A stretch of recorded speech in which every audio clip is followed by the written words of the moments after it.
And hello once again, ladies and gentlemen. It is I, your friend, streamer, longtime lover, little bit creepy Cthulhu tentacleist, Sabaton Liam here, back with you for another Call of Cthulhu Saturday. How are we going? Before we start, Froggy, thank you so much for the 29-month sub. Now, you may notice I am speaking a bit quiet today. I went to Good Things Festival yesterday, so my voice is a bit, but it's okay. But we will jump. Oh, also, hello, Decoy, as well. But welcome in, everyone. I hope you're having a great afternoon, evening, or night, wherever you may be.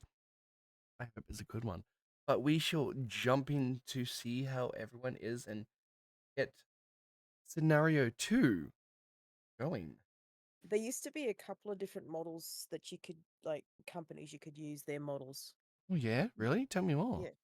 Yeah, we're just discussing how you can never be into Warhammer without having to mortgage a house and sell multiple limbs on the black Sell your market. kidneys, Yeah, that's what Step pays for. but not your kidneys though. You sell not, kidneys. not mine. Someone The, else's. the funny thing is, because I bought in like when it was on the Necron expansion, I've made back my money, like what I spent on my Necron army by selling maybe I think 2/3 of it.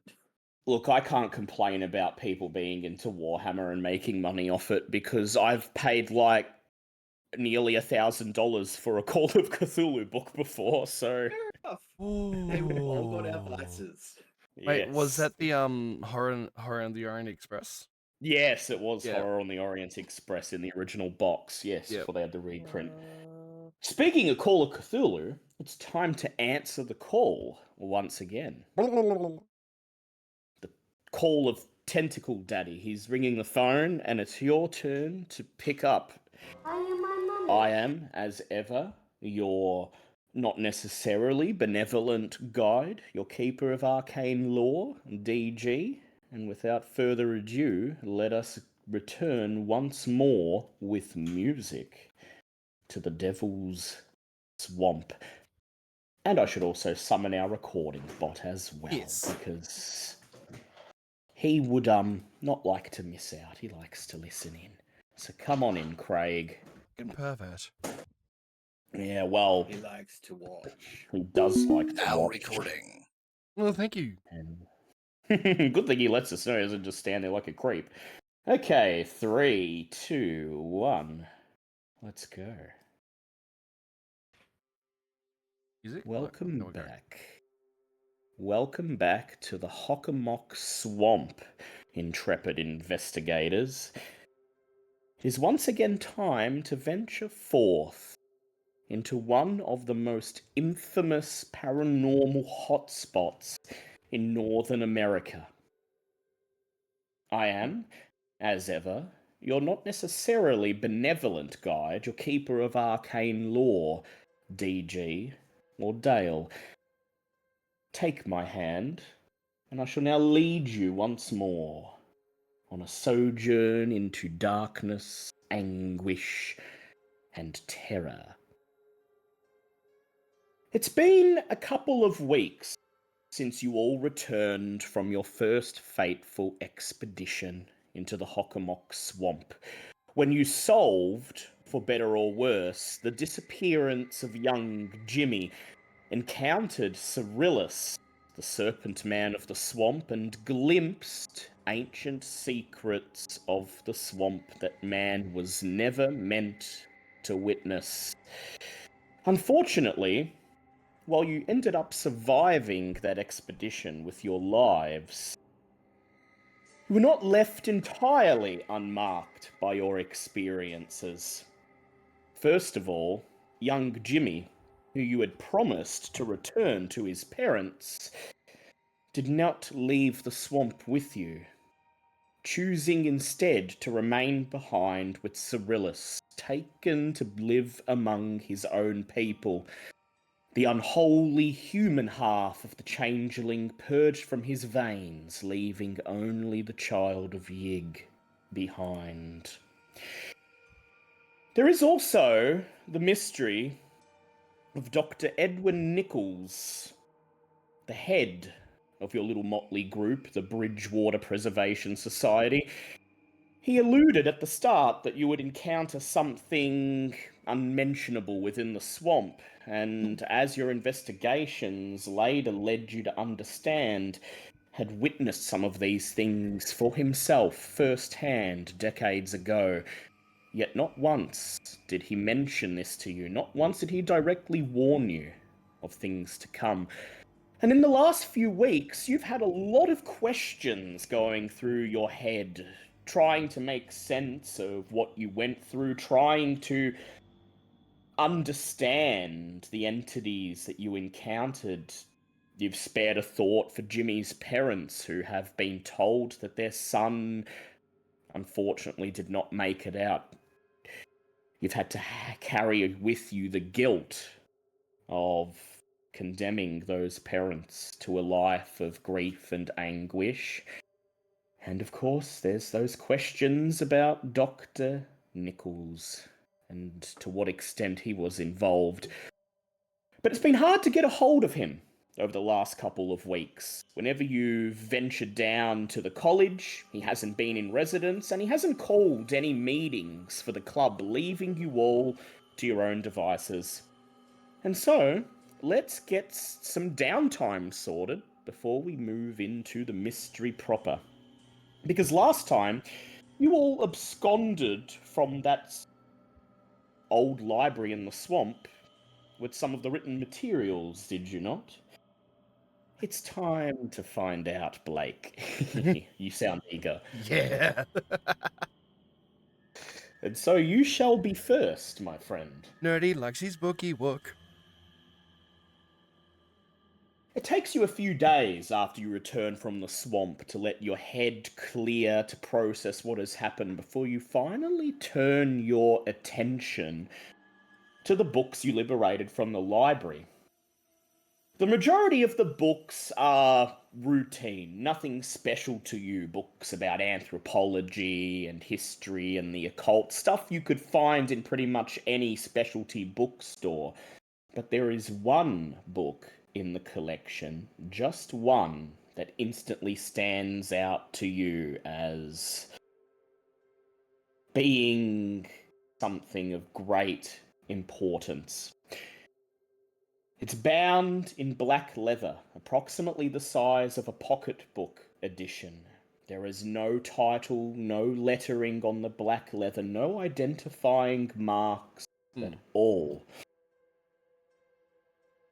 It doesn't even have a title, as far as you know. What does the cover Oh. look like?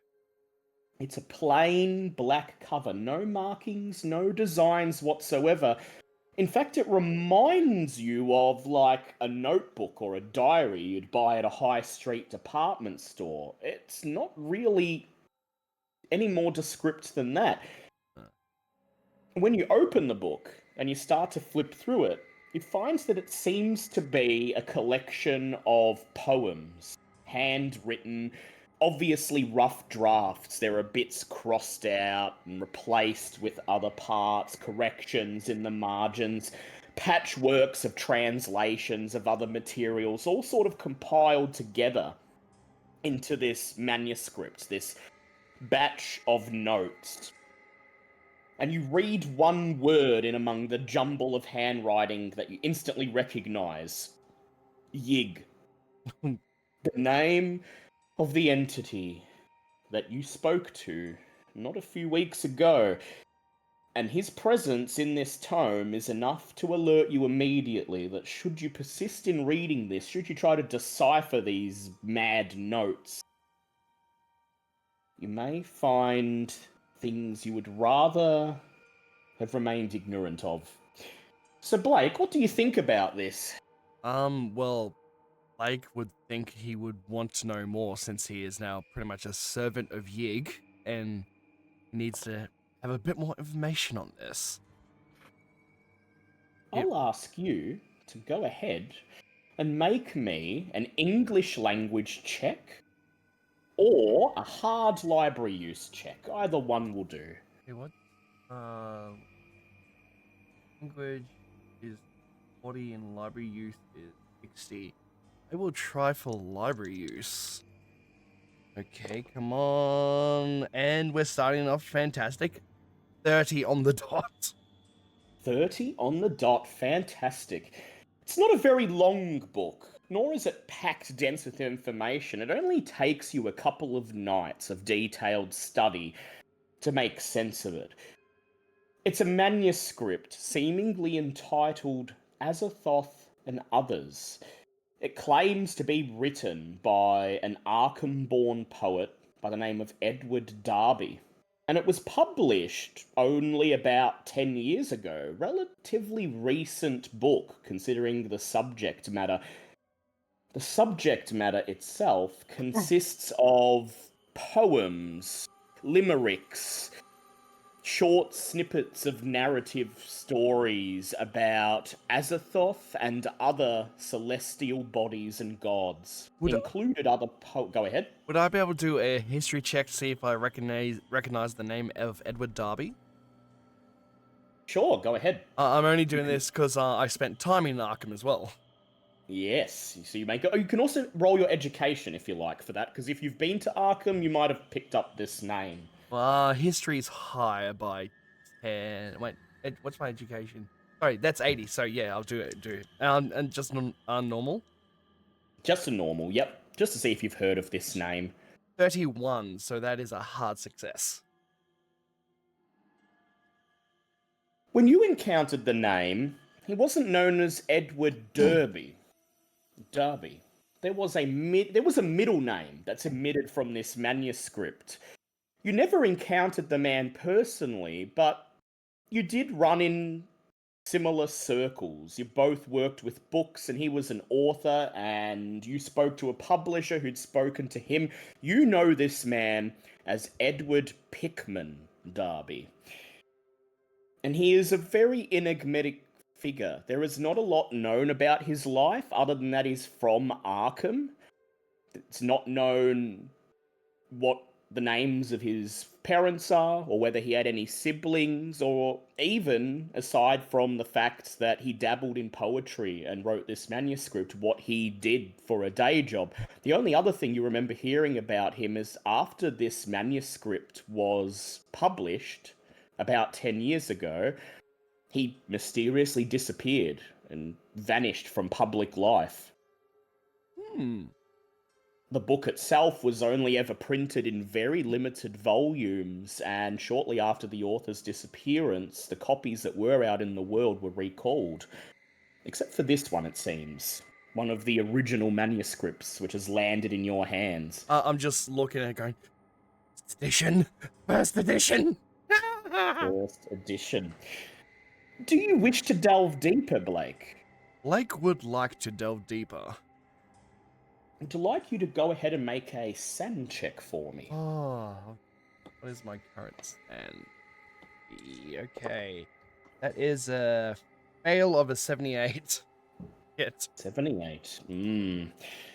Go ahead and lose 1d4 sanity for me, please. Oh shit. Okay, where's my D4? Okay, that is a 2. You know you should turn back, Blake.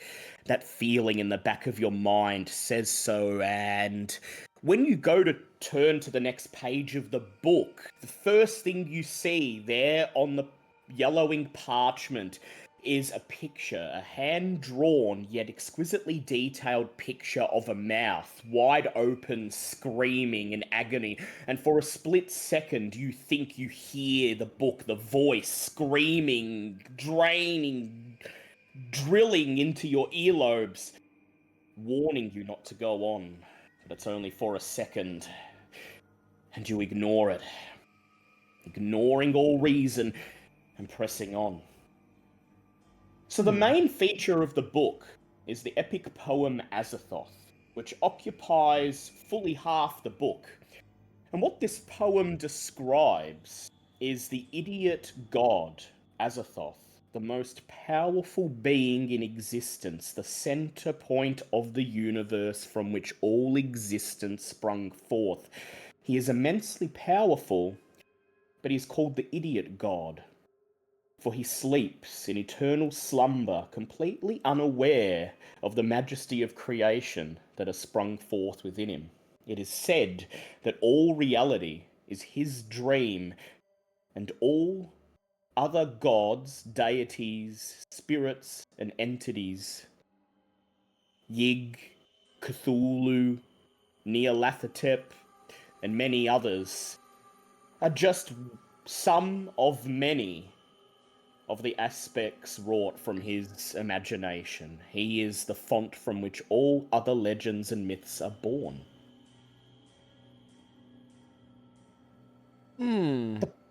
Yes.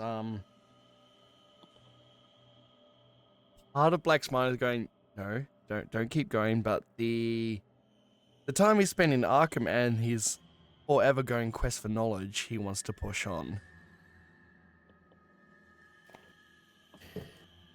It's a grand tapestry, and even though this poem only scratches the very surface, it makes you question so many of the assumptions you held about reality that this tiny little handwritten manuscript, when you're done with it, when you close the back cover and push it back and lean back in your chair at the desk, it has shaken you.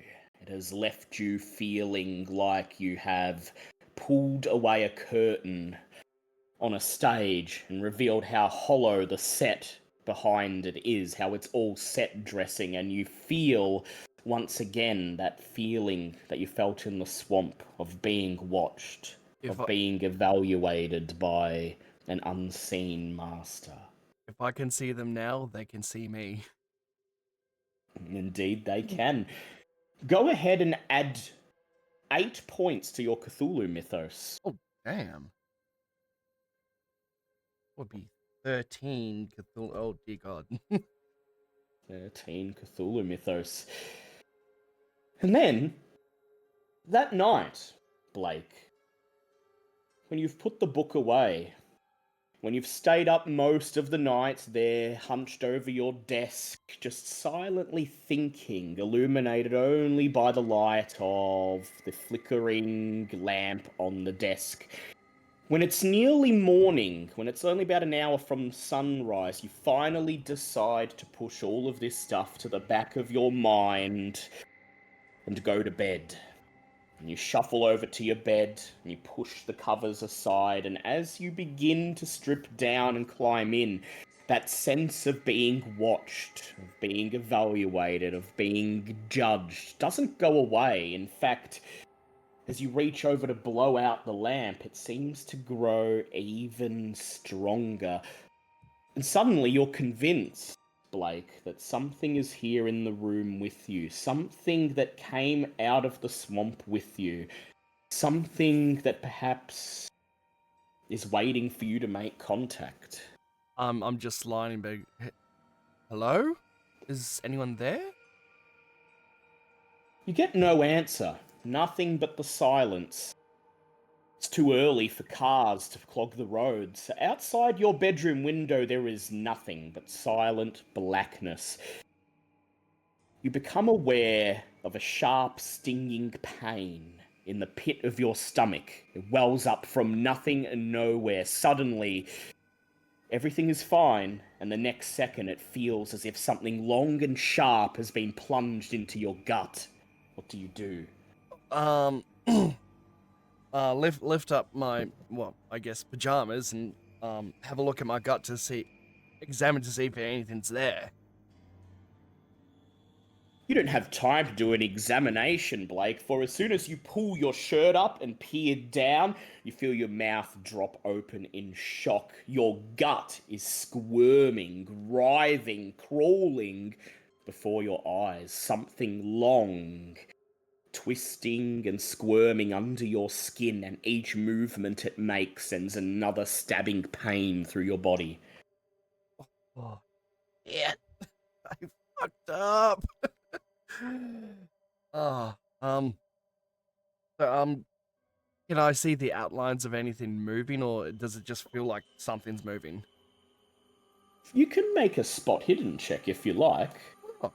Oh.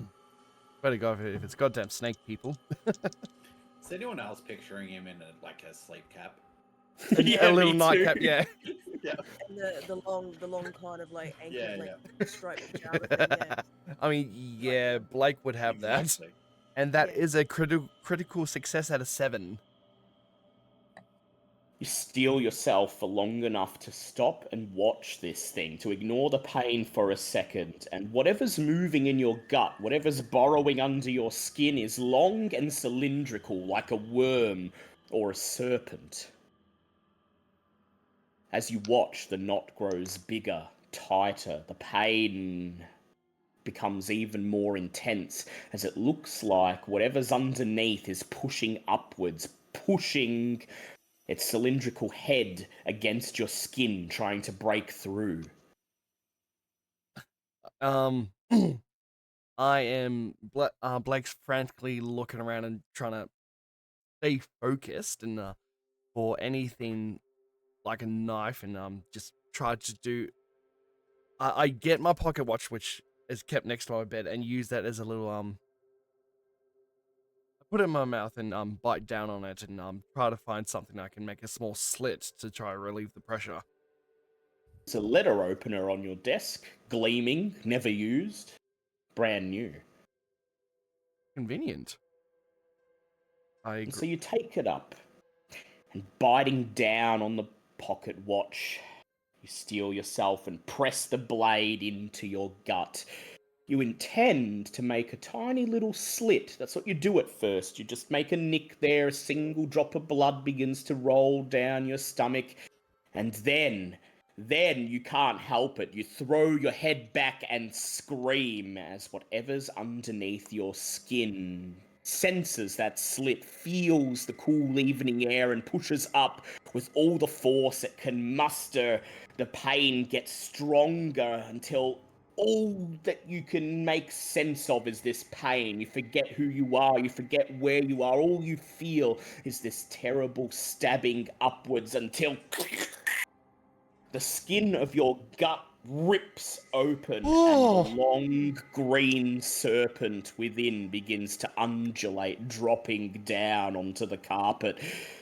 You clutch the wound, feel the life draining from your body, begin to gasp and wheeze in pain, and then the pain is suddenly gone, Blake. You blink your eyes. The hole on your gut has healed. And yet the long, sickly green serpent now lies at your feet, undulating, pathetically twisting and squirming on the carpet. I don't suppose I need to make a sand check for that, do I? Go ahead. You Oh. can make a sad check if you like. I had to open my I was going to ask for one. I was going to ask for one eventually. That is a 3, so I think I'm good. You lose an additional point of sanity as you stare at the serpent, blinking, smacking your cheek with your hand, pinching the skin above your wrist to make sure you aren't dreaming, and then before you even thought of what to do about this snake, before you can think of whether to kick it away or try to catch it or scare it off, it opens its mouth. A long forked tongue pierces the air, and a voice whispers, "I will watch you, my faithful servant. Call upon your Lord when thou dost require aid." And then you sit up in your bed screaming, sweat streaming down your face, heart pumping so fast it feels as if it's about to burst from your chest. It was just a dream, a terrible dream. But then you feel once more that sense of being watched, and you realize, Blake, that it wasn't just a dream. It was something more. What do you do? Okay, out of character. So I've essentially birthed Yig. Yes, and then woken up screaming in your bed. um, like unbelieving of what happens. Well, what happened is sort of just breaks into a hysterical laughter, not knowing what to do. His head's thrown back and he laughs. As we fade out, he knows that the connection between him and Yig is somehow stronger. And you may write on your sheet that you have learned the Contact Yig spell. Oh damn! And whenever you'd like to use it, I'll tell you what it does. Let's move on to the next lucky or unlucky person. Edna.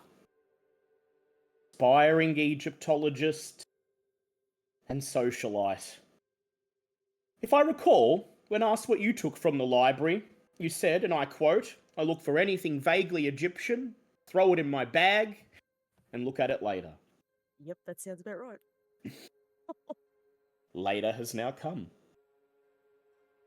So, you're not part of the club, the paranormal club like the others. So when you leave the swamp, where do you go? Do you stay in town, head up your aunt's boarding house, or do you head back home to try to weather this thing off in the lap of No, luxury? I go to my aunt's place, and I'll get a room at the boarding house because like there's still a lot of loose ends to tie up with the family. Gotta make it look good for the family. The good news is the Bridgewater boarding house at this time of year, you're the only person there. So you have essentially this big converted barn to yourself. The bad news is it's a far cry from what you're used to. The bed creaks when you sit on it. You spend the first few nights tossing and turning because if the bed itself isn't screaming, the old walls of the barn rattle and groan in the wind. And it's on one of these sleepless nights that you remember you did grab some books from that library. And you figure, at least until you hear from the others and find out how this whole horrific situation turned out, you may as well pass the time and see if you grabbed anything interesting. Mhm. And so you take out the books, lay them out on the wooden floorboards, and for the most part, you're disappointed because there's not much you haven't seen before. A few standard undergraduate level textbooks, a very old and useful compendium that does contain a lot of genuine information about ancient Egypt, but is pretty much something anyone with an interest in the field would have already read. No, it's what's tucked away inside one of the books that gets your attention. Several pieces of yellowed papyrus, the same parchment that the ancient Egyptians themselves would have used, drop out of one of the books, wedged somewhere in the middle of that big compendium. The fraying edges, the yellow hue of the paper, and the fact that the hieroglyphics written upon them are faded, only half visible, tells you that this is probably a genuine article, a real Egyptian scroll. It must be incredibly old, for someone else has already taken the time to try to translate it. Oh, The hieroglyphics have been cross-referenced, scribbled over, little marks made with pen and pencil of all various different colors and authors. Most of the notes most of the notes on the page, what you assume to be a crude translation of these hieroglyphics, don't appear to be in English, but in a language you recognize as something similar to Greek. Whatever you're looking at, it must be centuries old. mm. So what? Out of forgotten. I was going to ask something, then my brain just totally just disappeared. Then, So what like what exactly is it pertaining to? Is it like are they pertaining to like rituals or Well, the book it fell out of was just like an encyclopedia. So you have no idea what this scroll itself or the translations, the Greek translations refer to. However, in addition to the Greek, there are also some very threadbare scribblings in English. It seems that someone has taken this scroll that was originally Egyptian hieroglyphics, tried to translate it to Greek, and that someone, perhaps the person who slotted it into this book, then tried to translate the Greek or the hieroglyphics into English. And the few English words you can make out include the words sacrifice, ritual, and blessing. Ooh, I'm getting all excited. Yeah, I'm yeah. I'll pull out my little notebook and I'm actually going to write out yeah what I can. So you're going to try to Um, decipher the English that's already been scrolled down, or do you want to have yeah. a go at translating either the Greek or the Egyptian itself? Um, I I'll try the Greek first. Hmm. Do you have Greek or any similar languages? Um, German. Um, yeah, I have German. You have German. Yeah. Well, that might help because there's a lot of translations, a lot of scraps of paper attached to this thing. It's clearly gone through a lot of owners. So if you like, I'll allow you to roll your German to see if you can make out some of that jumble that isn't quite English, isn't quite Greek, and see if you can recognize anything there. I rolled a 32 out of 40. Ooh, that's a pass. So you get lucky. It's not on the scrap of papyrus itself.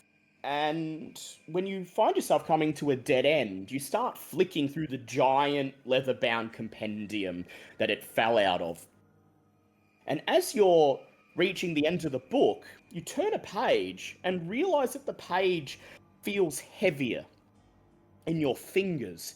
You quickly flick back to where the papyrus originally fell out of in the book, and you see jagged marks along the edge of the page, indicating that these two pages were glued together and broke apart, and that the papyrus was concealed within. So you flip to the next heavy page, reach for what sort of bladed object would you have lying around on your person? I'd What have does it? probably a letter opener.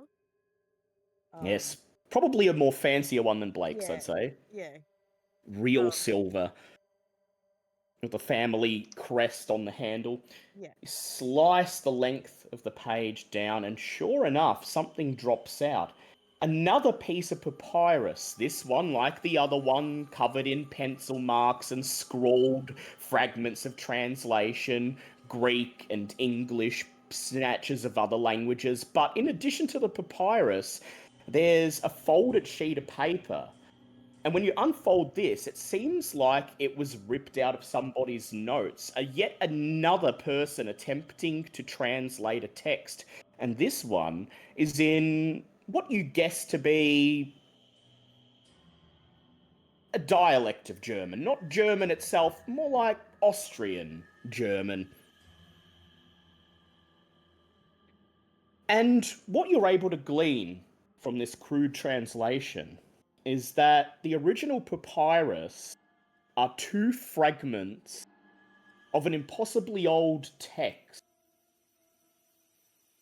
This impossibly old text, which was apparently compiled in prehistory, is an account of the antediluvian history of the earth, a complete chronicle of a civilization, a great race that existed before humanity and ruled the planet millions of years before humanity would crawl out of the primordial sludge. This original text is referred to only as the Gnopica. the Panotica, meaning what you have in your hands right now are fragments of the Panotica. You don't manage to get all their meaning, because without knowing any Greek or knowing anyone who could translate that variant of Greek, there's information yet hidden to you. But from the compiled German, you're able to understand this much. I would like you to go ahead and make a sanity check for me.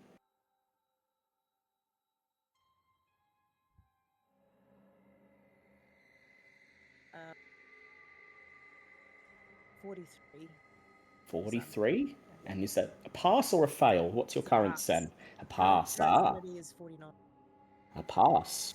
You lose 1d4 sanity points. And now we get to the good stuff. If anyone was there in that crappy little boarding house room with you right now, Edna, they would see your eyes widen and sparkle with diamonds as you come to the very end of the crude translation and realize that transcribed here are the ingredients and procedure for magical rituals. There are 2 here, and you'll have time to learn one. The one you don't learn now, you can learn at another downtime in a future session. There are 2 rituals here that you can choose from. The first, according to the translation, allows a priest or priestess to consecrate a blade so that this blade may be effective against creatures from the other world, the underworld. The other ritual claims to bestow upon its caster great wisdom and the ability to solve any problem or decipher any truth. Would you like to learn either of these? Oh, I'd like to learn both. But you'll only have time to learn one, that's why it's a tough choice. You can learn the other one next time, though. Don't worry. There's more of this. This is a particularly big text. You haven't even I'll scratched. learn the second one, the greater the knowledge one. The one that grants you divine wisdom. Go ahead and make an intelligence roll for me. Let's see if you can learn it in time to make use of it. 62 out of 80. That is a pass. You may write on your sheet that you have learned Chant of Thoth. And when you wish to use it, actually, this one's not a... This is a spell. You got good enough on that check. I will upload in the Discord the Chant of Thoth spell, so you can see what it does. It costs 10 magic points and 1d4 sanity to cast, and the use of the spell increases the caster's mental faculties, boosting his or her chance of solving a particular intellectual problem. It'll grant you a bonus die in any dice roll to gain knowledge, learn a spell, translate a passage, or deduce the meaning of a symbol, etc. No horrific night visitations for you, fortunately or unfortunately, Edna. Just You out, spend... out of character for that, if you could tell me what the strange symbol on my pocket watch is. Indeed, she could. One of many uses for it. Make sure you've got the chant down pat, that you can recite all the syllables without having to look at the translation. And then you call it a night, and as you sink into that threadbare mattress and hear the room creak around you, you manage to fall asleep quite easily this night, Edna, your mind brimming with all these new possibilities, eager to see what will come. Next, Florence. Ahoy, hoy! Hi. Florence, our resident occultist, and also the one who might be able to translate the Greek in those panodic fragments at some point.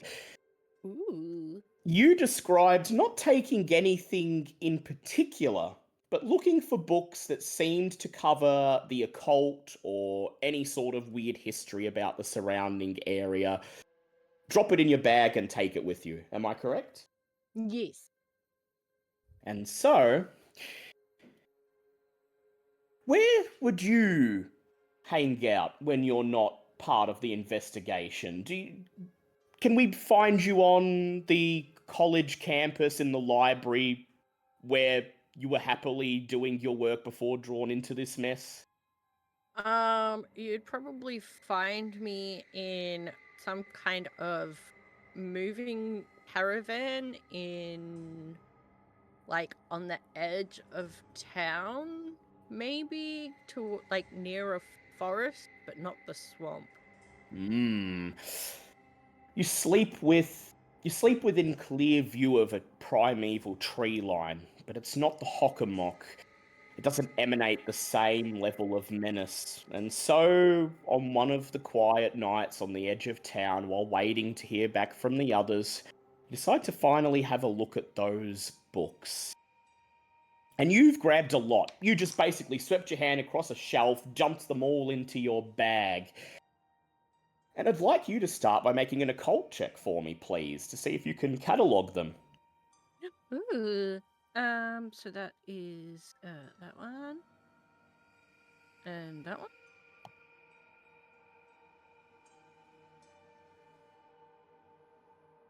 No, I feel it. Honey? Yeah, I was about to say, do you need a reminder? Yeah. It'll be this one. One with one.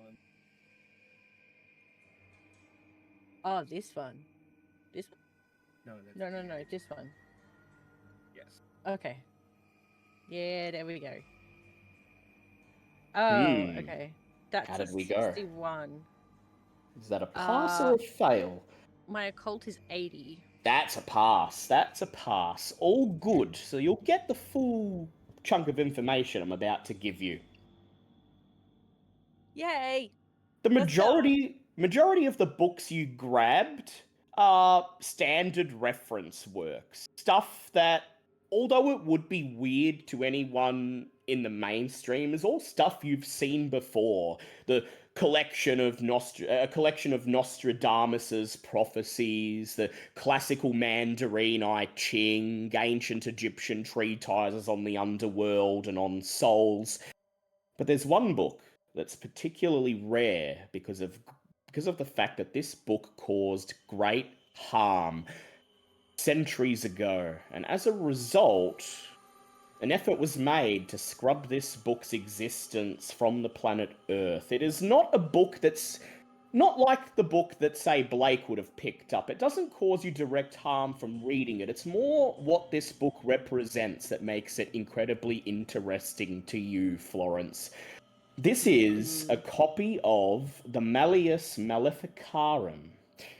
It's a guide written originally by witch hunters in 1486. It is also known as the Hammer of Witches. It's a middle-aged guide for inquisitors on the identification and torturous persuasion of witches, including detailed accounts of various types of rituals witches would perform, how to perform them, and how to disrupt them, most importantly for the inquisitors.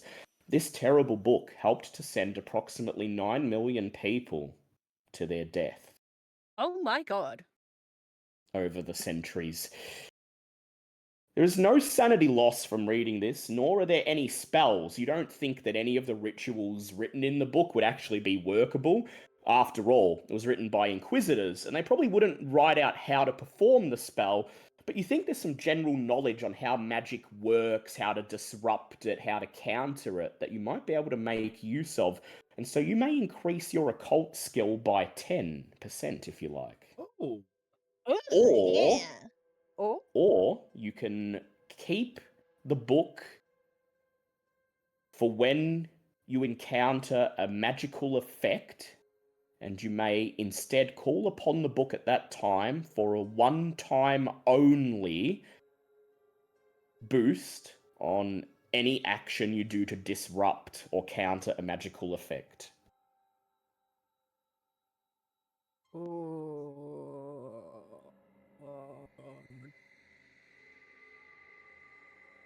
Okay, high yes, low no. What did I get? Okay, I'm taking the points. You're taking the points. You Yeah. learn some more about the occult. Stuff that you know will come very, very in handy. So does that mean 10 points or? Yep, just increase whatever your occult is by Holy 10. damn. Sizable Okay. boost. Yeah. And then as the darkness encroaches upon that wagon on the edge of town, we fade out. And last but not least, we come to Teve Serwin. Teve, let's be honest here. You didn't care what those books are about when you grabbed them. You were thinking they'd make good toilet paper. That emergency supplies that throw at the nerd. You've also got a bone to pick with Dr. Nichols, but the slippery bastard hasn't been contactable in a few weeks.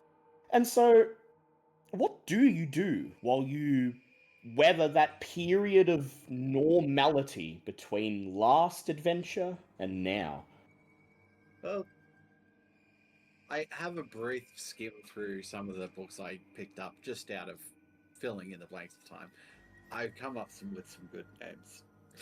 There's the first one, which is oh, what was it? I had it. Patching bodily holes caused by general stupidity. Written by Bodhi Lee Harm. The second one is Dropkick's Guide for Paying Attention to Things. And the third one is the quintessential Guide for the Perfect Brew, written by TKI Yellow. Gumbo? Kelly Pete, that's you? The Outback equivalent. So, me and you, Teve, we've worked out a fun little mechanic for each of these 3 books. So for now, we'll just leave the audience with their titles. And when you employ one of these books, we'll describe what we actually do with them. Let's just say for now, Teve, you've grabbed a bunch of books of random subject matter, had a quick skim of each of them, and decided at the end of it, yeah, nah, that's for wiping me ass and not much else, I reckon. That's it. And we'll see if and when they become relevant. Maybe they'll make a good bedtime story for the glasses. If anything, you can always throw one at the back of his head to get him back on track, as you alluded to last time. Serves as a good distraction. And so here we are. The aftermath, the accounting is done. It's time to begin a new mystery. An hour into the session, of course. But here we are.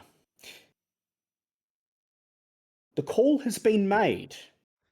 After avoiding you for the last couple of weeks, Dr. Edwin Nichols has once again summoned the Bridgewater Preservation Society, called them together.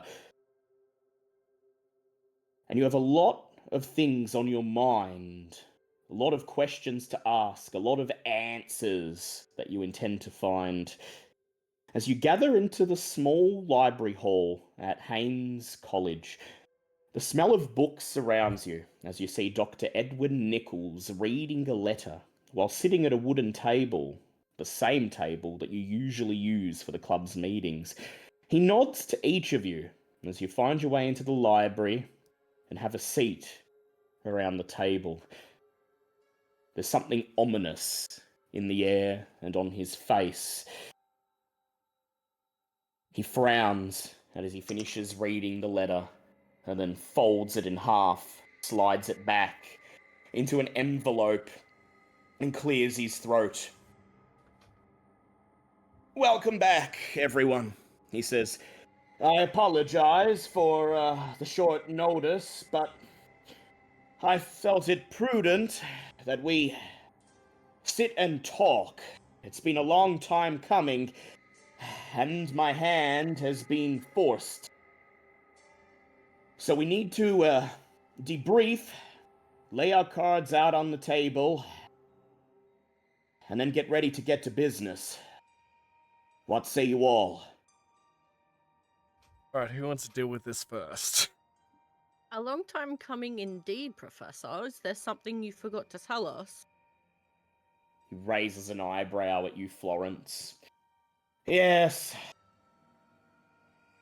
I know the question that's burning on your minds, and I will try to answer it as best I can. I just want you to know right now, before we get into the nitty-gritty details, that I did not intend for you to come into any genuine harm. I had to forewarn you and arm you to face what was ahead. And yet it was very important that when you faced what was to come, that you were still naive.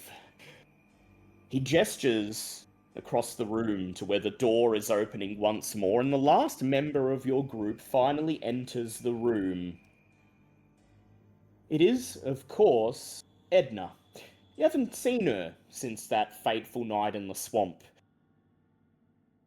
You're about to ask the doctor why she's here, when he suddenly smiles, beckons for her to take a seat around the table with the rest of you, and he says, I hope it won't be bothering anybody, but I reached out to Edna here after she managed to pull through what you all went through in the swamp a few weeks ago and extended an invitation to her to join our little community.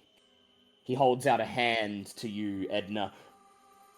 I trust my invitation will be accepted in due course. I accept his hand, and it most definitely will be. I reply. He smiles as he firmly shakes your hand, then he lets go. He leans back in his chair and it creaks under his weight. Before we continue, I'll just let you know, Jimmy's parents have, well, I won't say they've taken the news of what happened to their son well, though they've taken it better than they would have had they learned the truth. And I've convinced the college administration to dip into an old fund that used to be accessible to the society, and, well, we'll be assisting Jimmy's parents and his younger sibling to ensure that they live comfortably for as long as it takes. In fact, you'll notice that Violet isn't here today. I believe she's over at the farm right now discussing the finer details with Jimmy's family. Rest assured, if you're guilty about what happened to little Jimmy. At this, his voice trails off and he sighs. I understand the guilt that might be eating you up, but you have to accept. The guilt that's eating us up. You're the one that should be guilty. That should be feeling guilty by not telling us this information that we needed to know sooner. If we knew that you were previously involved, we may have handled this situation better. He raises his hands in a show of supplication. Okay, I admit. I could have given you more concrete warnings. I could have forearmed you better. You no doubt understand by now that the Bridgewater Preservation Society has operated for a long time. And, of course, all those years ago, I was in the position that you are now. I was the boots on the field, I was the one investigating, and I was the one protecting the people of this town from things that they'd rather not acknowledge even exist. And I learned back then that knowledge is a dangerous thing. The things we fight against. He takes a moment to think and compose himself. Well, they are the sorts of things that can use what you know, can use your knowledge against you. We are fighting a foe who can only be defeated when we do not provide them with weapons. Do you understand? I suppose so. I'll come clean, he says. Myself and a group of other men ventured into that swamp all those years ago when the first changeling, when Jimmy's father was on the loose. You've read my notes by now, and you know we went through great trouble, great harm, and anguish to accomplish what we did. We were only able to do it because the masters of the swamp allowed us to do it, because they gave us the tools we needed to survive. At this, he leans back and he locks eyes with you, Blake, and you sort of feel like he's singling you out as his eyes narrow. And if you like, you can do a psychology or a power check as he stares at you. I haven't got any points.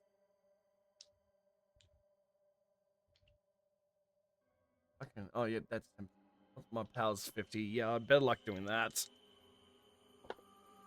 That is a 18. 18. You lock eyes with him for just a moment, and for just a second, see Lord Yigg's narrow yellow reptilian eyes staring back at you just for a fraction of a second, and it is clear to you in that moment that Dr. Nichols knows of the pact that you made. Oh. Somehow. He recognizes you as a servant of Yig, perhaps a fellow servant. Tell me, he says, Mr. Stone, Yes. knowing what I went through last time, knowing that it was because of the Masters of the Swamp that we were able to succeed in the first place, I will ask, what did you have to do to get out of that swamp alive? Were bargains struck, deals made? Did you too have to call upon the powers of something greater to get you and Teve and everyone else out of there alive? Unfortunately, I feel like Blake at this point would be now putting on a facade of being all nervous and whatnot. So just yes, I had to pledge myself to Yig to do what I don't know. He smiles. It is a cold smile, and he says, nodding, then you understand. If I had told you before you stepped into the swamp that your only recourse when it came to life or death would be to make a deal with what, let's be honest here, can only be described as a devil, a demon, a monster. If I had told you any of what you were to encounter, don't you think that would have made... Don't you think if you knew what was about to happen, you would have made different choices, not have done what needed to be done? I feel like if you told us more information, we would have gone in better prepared. I see. And what did the rest of you think about that? His gaze passes over the rest of the group. Well, I was kind of busy dealing with the skinwalker. That bloody thing was a right nightmare. Mr. Serwin, if I told you that your quarry within the swamp was a snake-human hybrid that could change its shape and mimic anything that it had killed, what would you have said and done? Well, I probably wouldn't have tried to hog tie it for first. That would have really helped to know that beforehand, that he could detach an arm. Teve, I'd like you to go ahead and make me a persuade check or an intimidate check, please. What do we got? Okay. base in both. Um, I'll go intimidate, seeing as I've got an extra 5% on that. That is a 5. You gesture at your torso, at the scar tissue visible under the neck of your shirt, and you say, "Look what it bloody would have done! No, look what it bloody nearly did to me, mate!" And he's taken aback for a second. He leans back in his chair, takes a second to compose himself, his bottom lip trembling, and then he says, "Okay, I admit I may have made a mistake. Perhaps you'll understand in time, but I felt I was protecting you all, protecting you from things you could not possibly comprehend, and should you comprehend them, would open you right up to assault from the very things that I'm trying to protect you from. And if we're the only line of defense between the town of Bridgewater and what's in that swamp, then we need to protect ourselves." Professor, you didn't need to tell me all the details, but, just a little bit of information about what could be there to watch out for. That's all I'm asking. He shrugs. "Well, you've seen it with your own eyes now, so I suppose the question of whether I am to be believed or not is academic at this point." Well, it's not like this is my first rodeo. Me and my old mate were out looking for the PNG and moose for several months. It's not like I'm... I'm sorry. I'm sorry. Oh my god. He smiles. He smiles. "Ah, yes. I remember reading those journals. What a wild goose chase that was. Needless to say, you've now encountered something very real and very dangerous. So I'm willing to be open with you, as open as I can be, but I need to make sure you are all aware of what you're stepping into, and that is..." He points to the door behind you, the door out of the library that is currently closed, the one that Edna came through just a second ago. He says, "Anyone who doesn't wish to put their lives, the lives of their loved ones, and their very sanity at risk can turn and leave now. I'll hold my peace, and you'll never have to deal with any of this again. But if you choose to stay, you are acknowledging from this point onwards that there is no turning back, and from this point, it becomes increasingly likely that the only end that awaits any of us is a terrible fate." That would be absolutely hilarious right now. Mm. If we all just walk out of the room. You can. Session over. I have Go other home. ways of getting you on the adventure. DM thinks of everything. But no, yes. No, I I think we were all at a point of no return the second you invited us to the society. I did say you were all chosen for very specific reasons because you have very specific skill sets. If it gets me out of my great aunt's potluck Sundays, I'm in. There's only so much fish in whatever the hell jelly thing that is that she makes. It's like, nah. No. A horror far worse than any we will confront is part of our work for this club, I assure you, he says with a smile. But I mean, And you all possess something in common. A thirst, a need to know, a need to understand, a questioning of the story that's been laid out before you your whole lives, that everything is safe and mundane and known and understood, and that's why you're still here, sitting around this table. It is our duty to protect the people of this town, protect humanity in general from what lies within that swamp.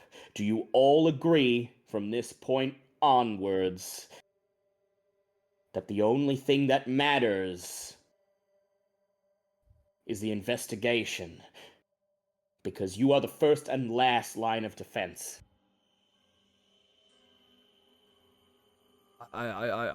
Gee. Yes. I'm still got to find a new exhibit for my zoo. So I'm on board. Raw fish and jelly. No. I What's think worse investigations is are better. ham and celery in jelly. Delicious. No, I don't know why, but my granddad always has the fish where it just looks at me like at the table. No. Dagon, there you are. He clears his throat to interrupt you, and he says, "So you have all agreed. I will try to forearm you as best I can, bearing in mind that there are certain situations where your ignorance will be an advantage, not a disadvantage. Aside from that, there will be no secrets between us. If there's anything I can tell you about what I used to do for this club, if it is in any way relevant to anything you encounter now, you need only to ask me. And that means also that you acknowledge from this point forwards that when I say something, when I tell you to do something, no matter what it is, that you do as I say, for things are at stake that you cannot possibly understand. Are we in agreement?" As long as we're like fully aware of what we're going into. As I Yeah. said before, Professor, I don't need to know everything, just so long as I've got enough. I'll endeavor to give you what you need to stay alive. Will that do?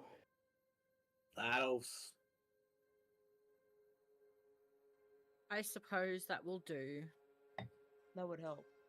He smiles, claps his hands together, and he says, "Well, I was planning to spend at least another week or so contacting some old friends of the society, calling in some favors, and making sure we have all the necessary resources and all of the things we used to have access to before sending you all into the thick of it.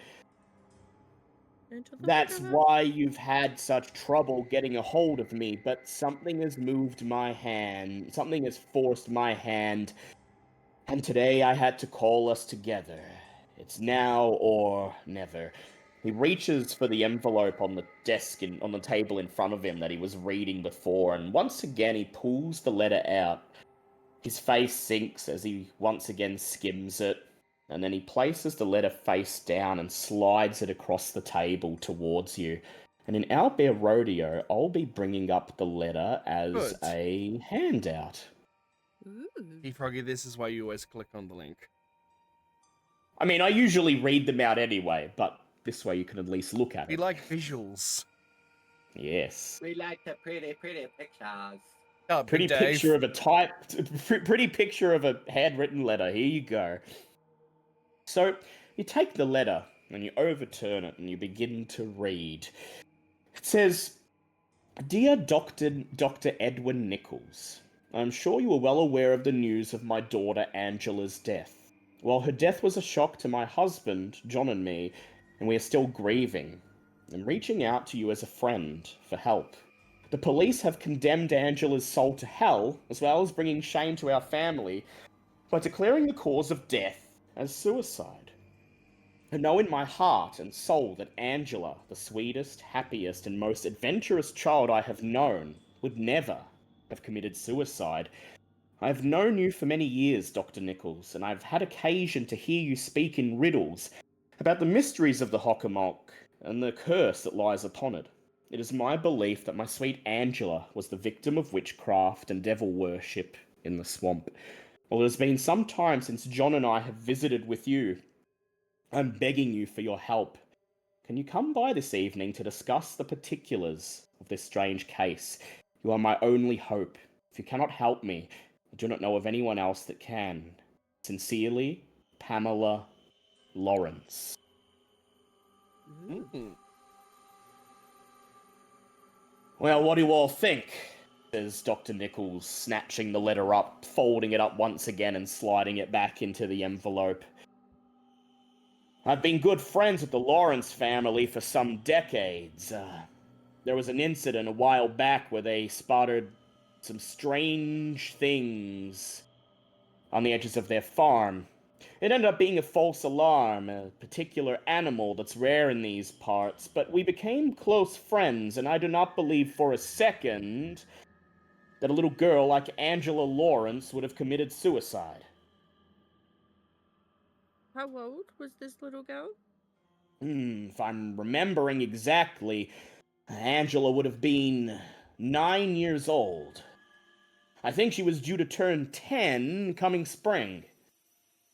Hmm. Now, I don't know about you, but I can't Too think of young. many reasons why a 9-year-old would find themselves pushed to such drastic action.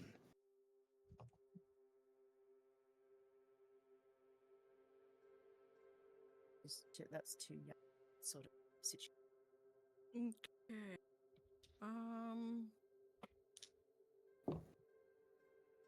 Now the note said something about witchcraft, yeah?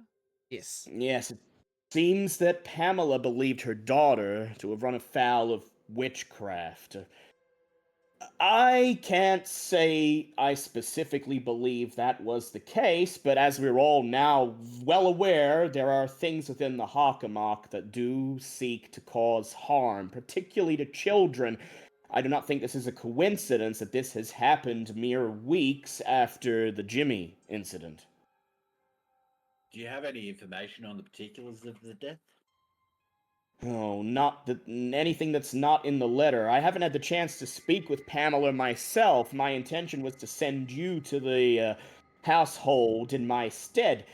But, assuming this was ruled a suicide, the town coroner should have some information. He'd have conducted the examination. It might also be worth paying a visit to the local police station, seeing what they have on file. Of course, we're not exactly authorized to pull records or make any of these figures of authority speak to us, so if you choose those avenues of investigation, it'll be up to you to figure out how. Are there any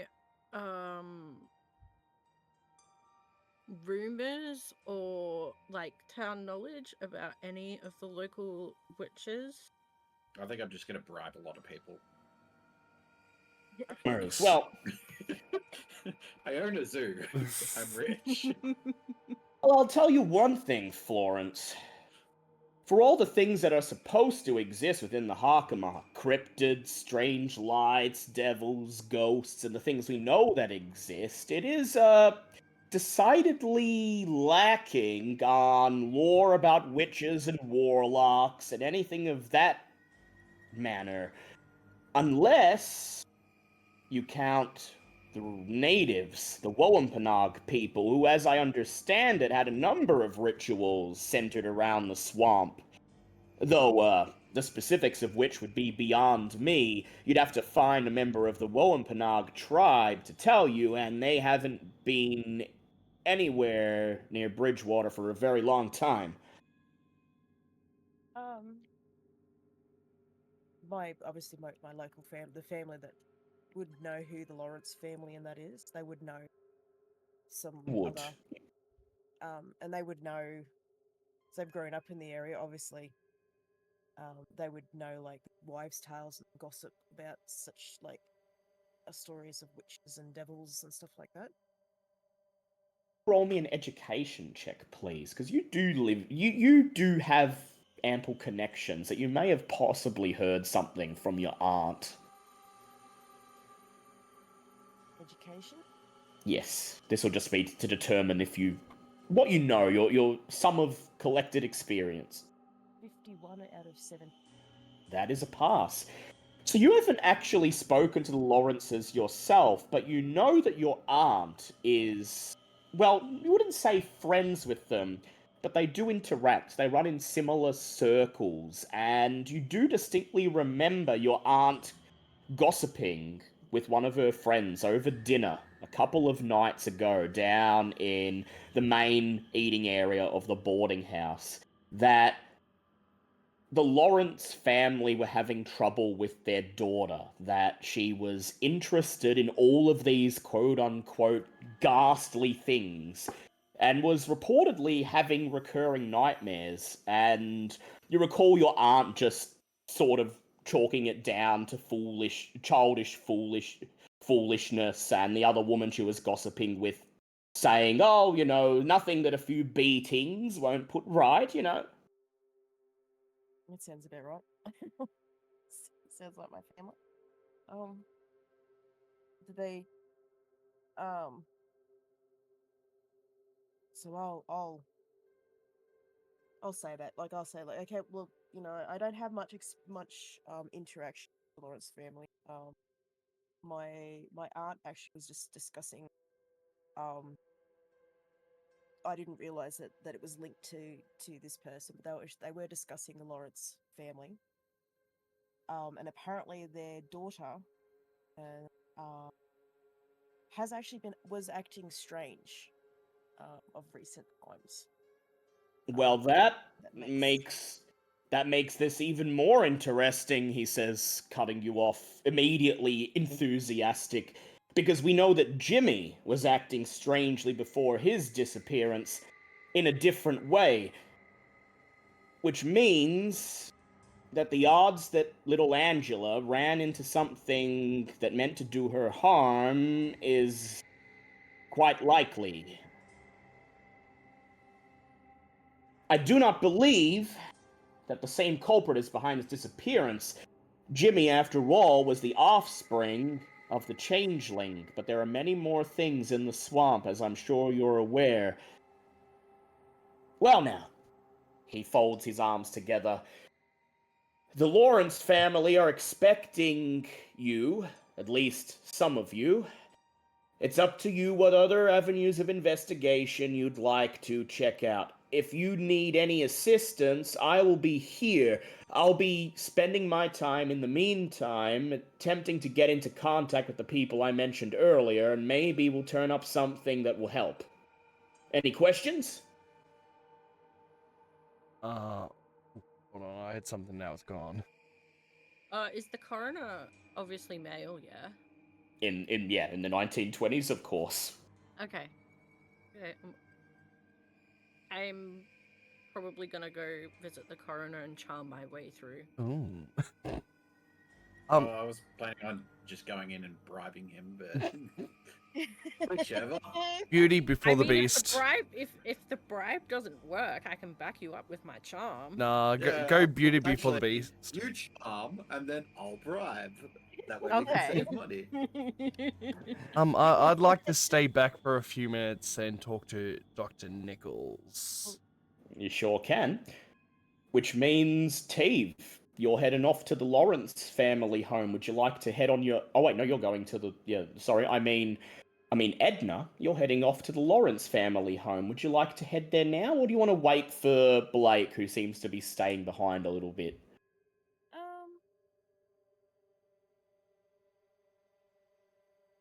I think Blake has something kind of little bit private to discuss. So he's been acting rather nervous. So I think I'll go and get ready, and I'll go onto the house. Sure. You all agree to meet back here at the end of the day, unless something comes up to share what you've found. You bid each other good luck, and Edward Nichols nods at each of you before he sends you on your way. Yes, Teve? On the way out, as I shut the door, I hang around for a little bit and I listen. Ooh. All right, Teve, go ahead and make me a listen check. That dice is running away. That's a 5. Oh, shit. Oh, wow. I'll tell you how much of what's about to happen you'll hear. So, Blake, everyone leaves the room. Teve's the last. He pulls the door shut behind him. And there's a moment or two of silence until Edwin looks up, sees that you're still there, and he frowns. Something on your mind, Mr. Stone? Yes, there is. Blake's entire being sort of like stone cold, and he's like not stuttering. So, are you going to tell me what you know? I know you're staring at me, and during this time, I feel like a sort of presence in me, and my eyes just quickly close like a reptilian. Hmm. Dr. Nichols leans forwards. He gives you a knowing smile, and then once again he meets your eyes, and he blinks. And as he blinks, the eyelids close not downwards, but side to side, like a lizard.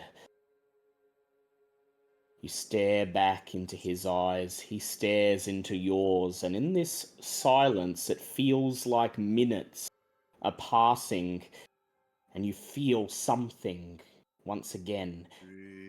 A stabbing pain in the pit of your stomach, nowhere near as intense as during your dream, just a slight momentary prick as he stares back into your eyes, and you have the sense that something is trying to burrow into your mind. Would you resist, or would you let it in? Would I know it's from him or from something else? Could be from him, could be from something else. You know what? I like to live dangerously. We'll let it in. No roll required. Oh, excellent.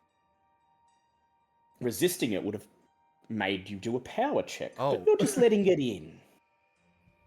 There's one long, sustained stabbing pain. You look down expecting to see your gut squirming again, like in your dream, but it's not, and the pain subsides as quickly as it came. You look back up at the doctor, and he's looking away from you, his eyes blinking like a normal man's eyes, looking as if he hadn't even looked into your eyes at all. He seems to be in a daze.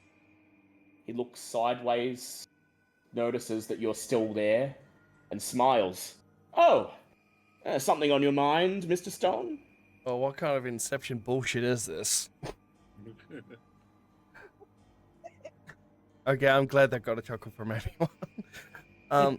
I step closer towards his desk and just in a more uncharacteristic, gruff voice, I slightly slam the table. Nichols, tell me about everything now. He doesn't look up, doesn't look at you. He just stares off into space as he says, "You have made a pact, a deal, a connection. And from I here, will speak nothing of it, other than to say that when the time comes, you'd best do as you're told, for I've seen what will happen if you don't." judging from this, I'm assuming you seen this or made a pact yourself. "Something like that," he says, being evasive. "I did what I had to do, what was necessary, as you have done, and I will tell you that it will grant you great wisdom.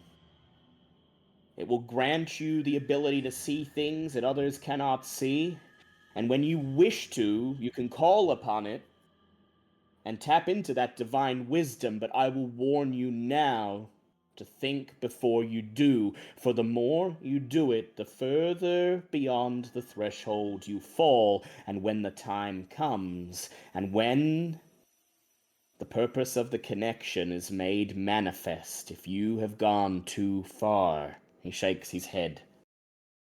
And then he says, "And now you know why I could not tell you what you would encounter in the swamp." I just look at Nichols and say nothing, then I walk off, grab the door handle, and I just look back out of the corner of my eye. I'll do what I must. And I open the door, and Teve, how closely to the door are you? I'm gonna quickly roll a stealth check as Yeah, go ahead. stealthily walk away. Because I would love for you to fail that. I open the door and you just on the Well, floor. I've just passed it with a 57 and my stealth is 60. Oh. So So what happens, Blake, is you open the door, you step out into the hallway in front of the library, and you see the shadow of somebody just going around the corner.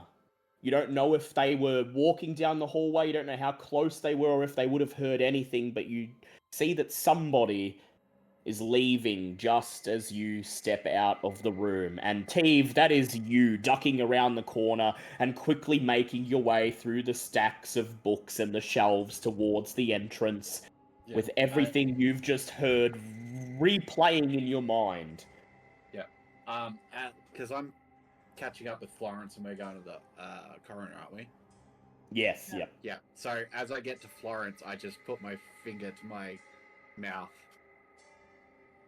signaling her to be quiet about it before Blake comes.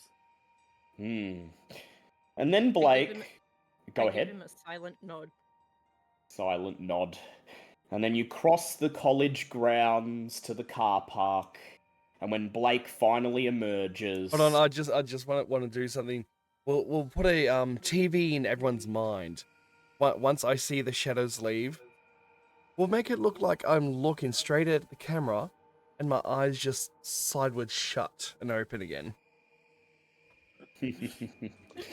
Oh my. noticing that you're the last one left, seeing you framed in the doorway, Edwins calls out, "I suppose you have the police, then, my good old chap. Try to find some way to make yourself useful with them. And we will move on. First, to the Lawrence family home. Well, no, that's just Edna. Edna went there, so we'll go with the bigger group first. We'll go with Teve and Florence. So, about half an hour later, Teve and Florence climb out of the black Model T Ford that parks on the side of the road. Florence flips a penny to the taxi driver, he nods, and the engine roars as the car screams away, leaving you in front of the coroner's office. This small white building is rather unimpressive.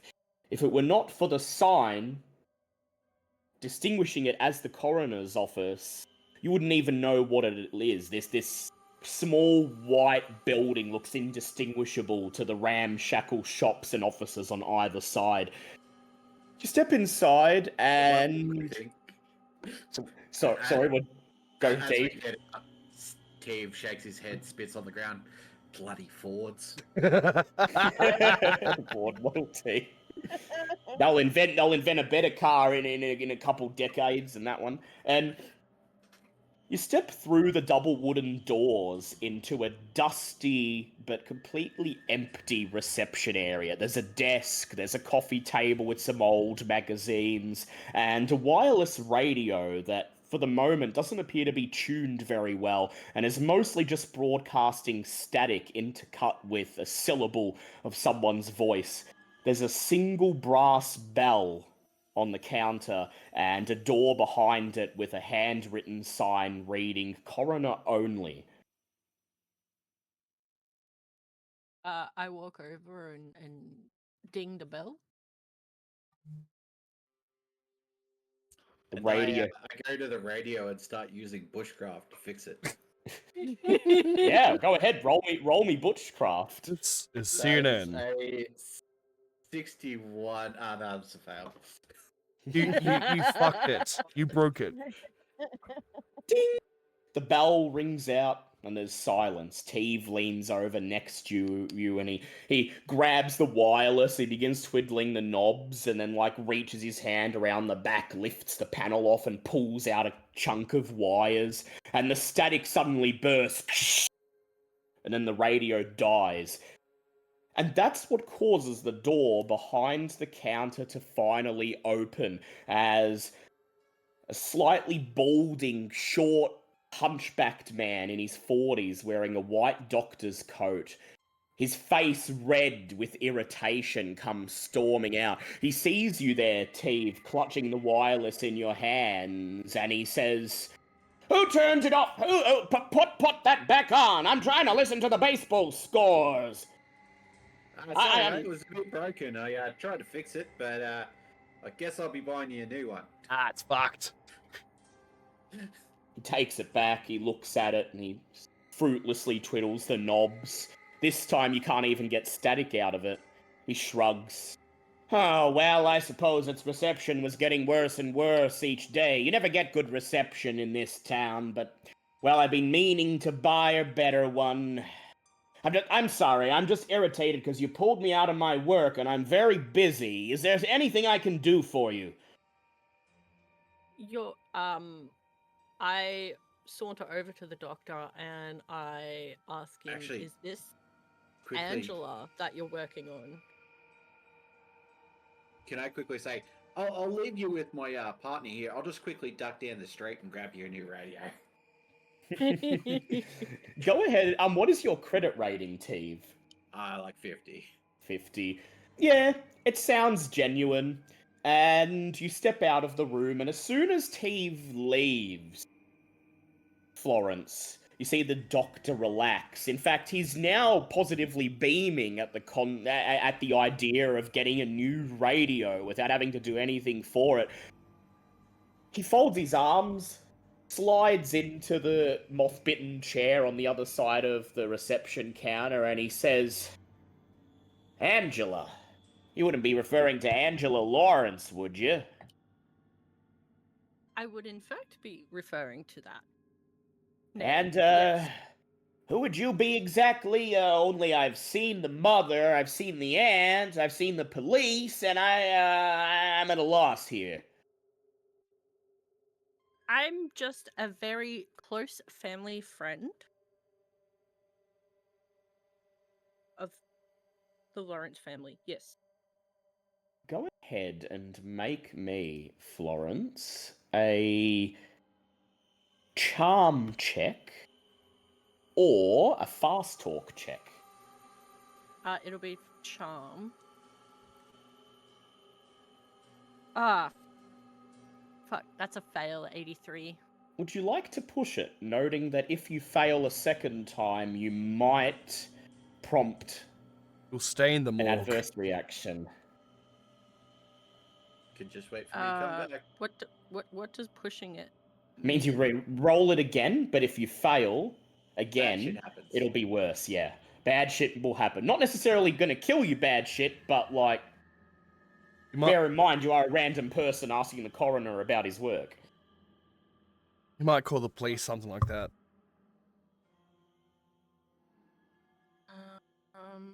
It's early game, push it. Yeah. Yeah, you're still in the investigation phase. You'll be alright. Go ahead, re-roll.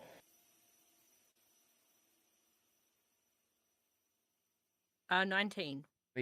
19. He holds out a hand. Dr. John Peterson. I'm sorry if I seemed a bit irritable. It's just, well, things like this rarely happen in this town, and given the age of the young girl, and he sighs, I haven't had a lot of sleep, and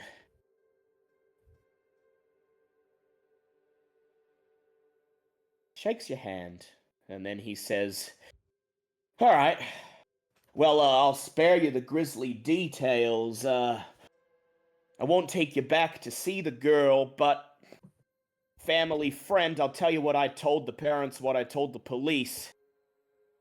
Good enough for you?"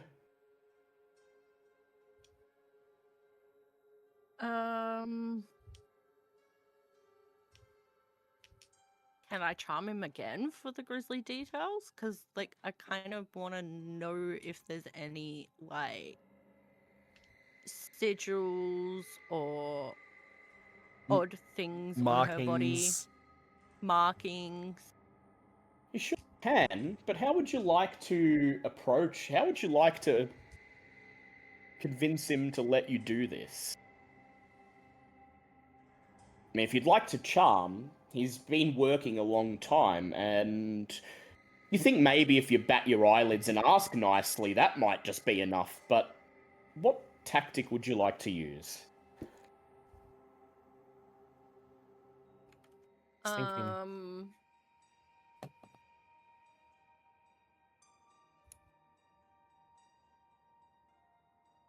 Okay, Florence lowers her eyes and looks up at him, Ooh.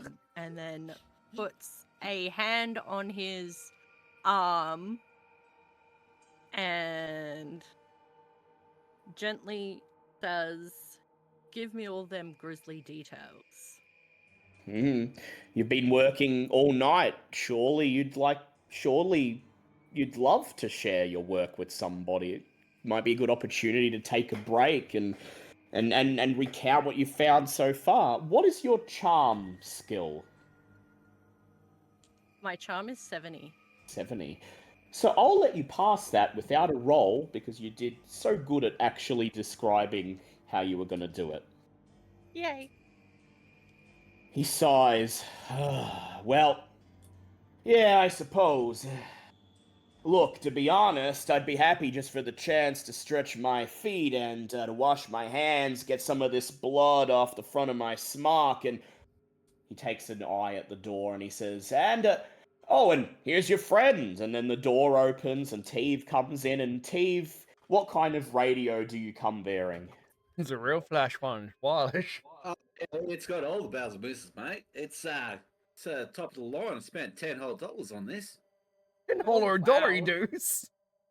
He Sorry. lets out an appreciative whistle as he takes it from your arms, puts it down on the reception. He starts to pull out the wires and the plugs, and he's about to get lost in it, and then he realizes the two of you are still standing there, and he looks up again and he says, "Oh, I'll have a look at this later. Well, very, very kind of you, sir. Look, Not a problem. It's my fault for stuffing up your last one. Like I was trying to fix it, but I made a mistake. I got a reprimand. Look, the lady here says you're friends of the Lawrence family, and you might be looking into what happened to. Oh. Oh. See this, I need your word that this ain't gonna get back to the cops, and if anyone asks, it wasn't I that showed you, okay?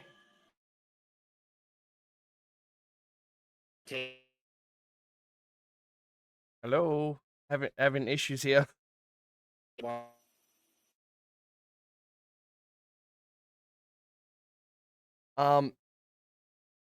Everyone's just like stopped talking, and my OBS is like flashing.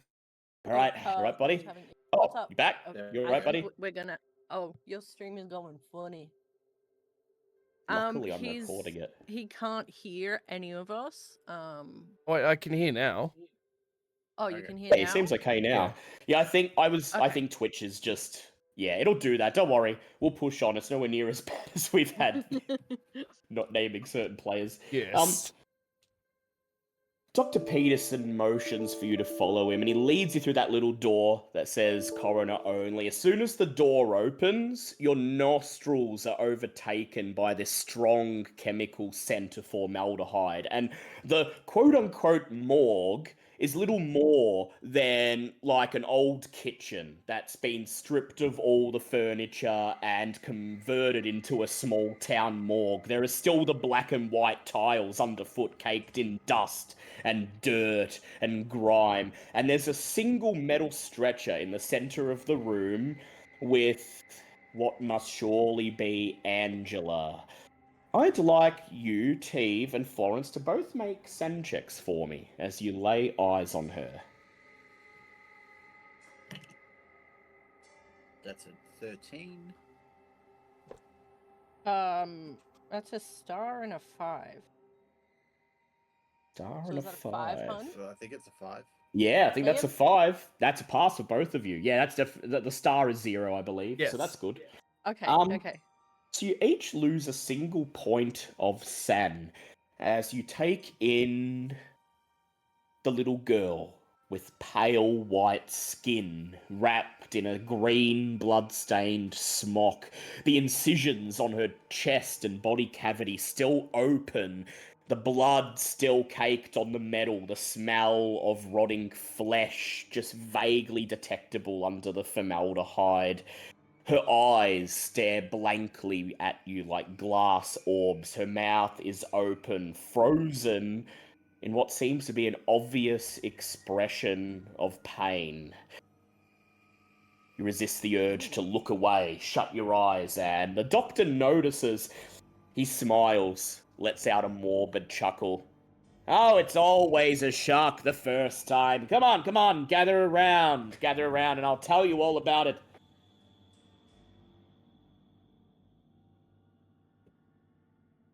At this point, I'm just going to say that Teve's generally sunny disposition falls to a stony face. Hmm. Well, far as I can tell, he says, talking clinically, emotionlessly, gesturing at various marks and wounds on the body, lifting up her limp arm to point at a bruise underneath, pulling her mouth open, prodding at something inside. Well, the cause of death was blunt force trauma. You can see here the discoloration under the arms, the bruising along down the side of the torso. Consistent with falling, I think. If I had to guess, the fall was at least 20 feet, possibly 10, onto some sharp rocks. One or two may have been an accident, but for someone to fall that high, well, I'm forced to conclude that it must have been self-inflicted. The other alternative, of course, is that she was pushed, but he shrugs and smiles. Come on, who'd do something like that? Seems like Quite a this few little... people. Surely not in Bridgewater. I would... He stutters for a moment. But 20 feet. Very few situations where a young child in the course of playing would have an accident and fall that far. Oh, it also seems like her body was moved from where she died. He... That Teve sort of looks at him confused and goes, "Why was it recorded as a suicide if it was an accidental death?" He raises a finger. I know what you're thinking. Well, if the body was moved, someone must have moved it, right? Well, according to the police, Angela was found on the bank of the river coming out of the swamp. And the markings here and here, you see the drag marks. He points and prods at the body. Well, this is consistent with her being dragged along in a river current, you see. I know she didn't die where she was found because I found fragments of rock. Gneiss, I think, was the exact mineral in her wounds, but there was no gneiss in the riverbed where she was found. There was no water in her lungs either, so it seems that she fell into the river, was dragged along in the current. The impact of falling down 20 feet is what killed her, and the current simply carried her away to where she was found. See what I mean? Yeah, but why was it ruled as a suicide when you just said it was a child accidentally falling? Well, like I said, only a few places where you could have a fall like that, and I can't think of any reason why children would be innocently playing in an area like that. What I'm getting What at... are these places? You want to know where I suspect she died, or do you want to know where it could have happened in general? Because the Hockomock Swamp is full of places like that. Give us your opinion. Like, Well, I'm told she was found in the stream just south of Comfort Bridge on the edge of town, down to the south. It's only about 1 foot deep at the middle of that stream, so that's clearly where she ended up. Now, if you follow the river, he loses himself in thought and begins to recount the passage of the river under his breath, and head north there, and then maybe up at the stream. Well, I guess somewhere close to further upstream near Comfort Bridge. If you head past there, there's a trail that leads into the swamp, and well, at the mouth of the stream, somewhere in the swamp, I could see a place where you could fall, but now you see the problem. It ain't something any kid would just be casually hanging around at. Can I you said it was Nice, wasn't it? Yeah, Nice is the mineral. Can I do a natural world check just to see if I can You think sure of can. anything? That is a 47, and my natural world's 50. Okay, so that is a pass.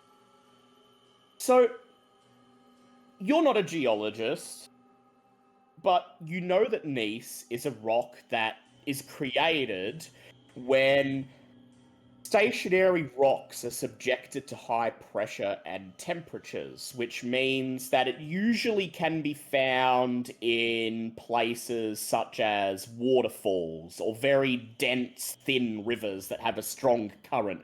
It wouldn't be at the stream where she was found, because that water wouldn't be fast enough to create it.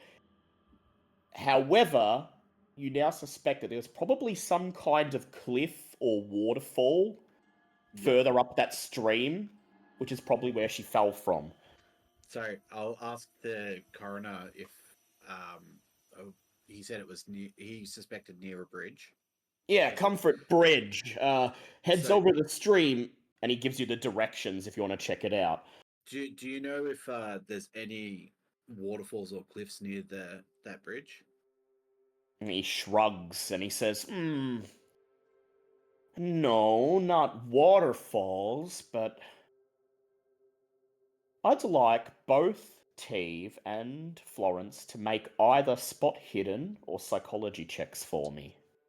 I'll do spot hidden. Spot That's hidden as well. It's my 36. highest. So mine's a pass. 31. 31. Spot hidden 31? is 40. You both notice a flicker of recognition suddenly dawn on his face. Then he clears his throat and stares up at the clock on the wall. He clears his throat. Oh, well, sure, I mean, Comfort Bridge ain't far from the Hockomock. You wouldn't have to go far. I'm sure there'd be something at the mouth of the stream, but, look, I ain't a surveyor if there's a waterfall or anything like that. Look, I'm sorry. I don't mean to, sound cold or anything, but, I'm just about wrapping up here, and, Florence cuts him off and gently asks him if he has found any strange markings, carvings, etc. on her body. Like, you mean... on her body, inside her body. He peers down at the pale little girl. You mean like, you talking like satanic stuff, right? Like, stigmata or writing or symbols or like strange things cut into her skin, and Yeah. he smiles and lets out another morbid chuckle. Well, no, thank the Lord, we ain't dealing with anything like that. No, I will say, this does seem to be, unfortunately, a case of either misadventure or deliberate self-harm. Someone's taken a tumble, they've smashed onto some rocks, and they've been carried down the river to where they were found. But, now that you mention it, His eyes narrow as he leans down and begins to examine the girl's neck. He reaches for the hem of the green robe and pulls it away, and that, Florence and Teve, is where you see a tiny needle-like pinprick at the base of her neck.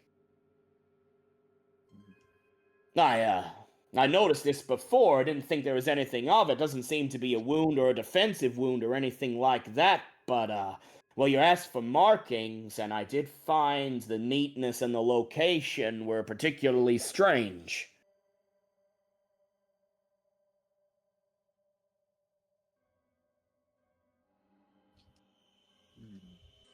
Hmm.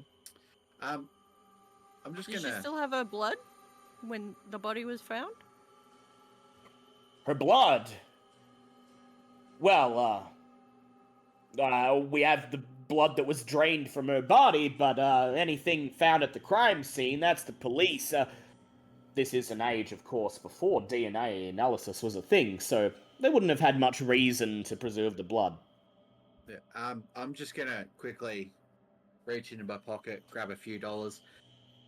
Thank you for your time. Like, we realize that this is highly inconvenient for you. Would you mind if you just give us like 2 minutes to pay our respects? Go ahead and roll your credit rating for me. That's a 10. Oh, well, there is a bottle of whiskey in my office. You didn't hear this from me. That's been calling out to me all shift. He Mate, takes you deserve a drink and a quick break. he takes the banknote, slides it into his white coat. Tell you what, I'm gonna have a drink to reward myself for getting through this ghastly ordeal. I'll take about a minute, and when I come back, I'm gonna have to insist you folks be on your way. Not a problem. He I turns. thank him and flutter my eyes back at him. You see him flush red a little bit, but then he turns and leaves the room, leaving you alone with the corpse of Angela. I'm just gonna quickly. Can I use first aid for an examination? You can, but it won't yield as good results as medicine. But first aid, you can. Yeah. Okay, I'll do that then. That's a 50, and my first aid is 61. So what would you like to know specifically? Would you like to focus on the marking on her neck that he pointed out, or do you want to just get a general sense of what's happened to her?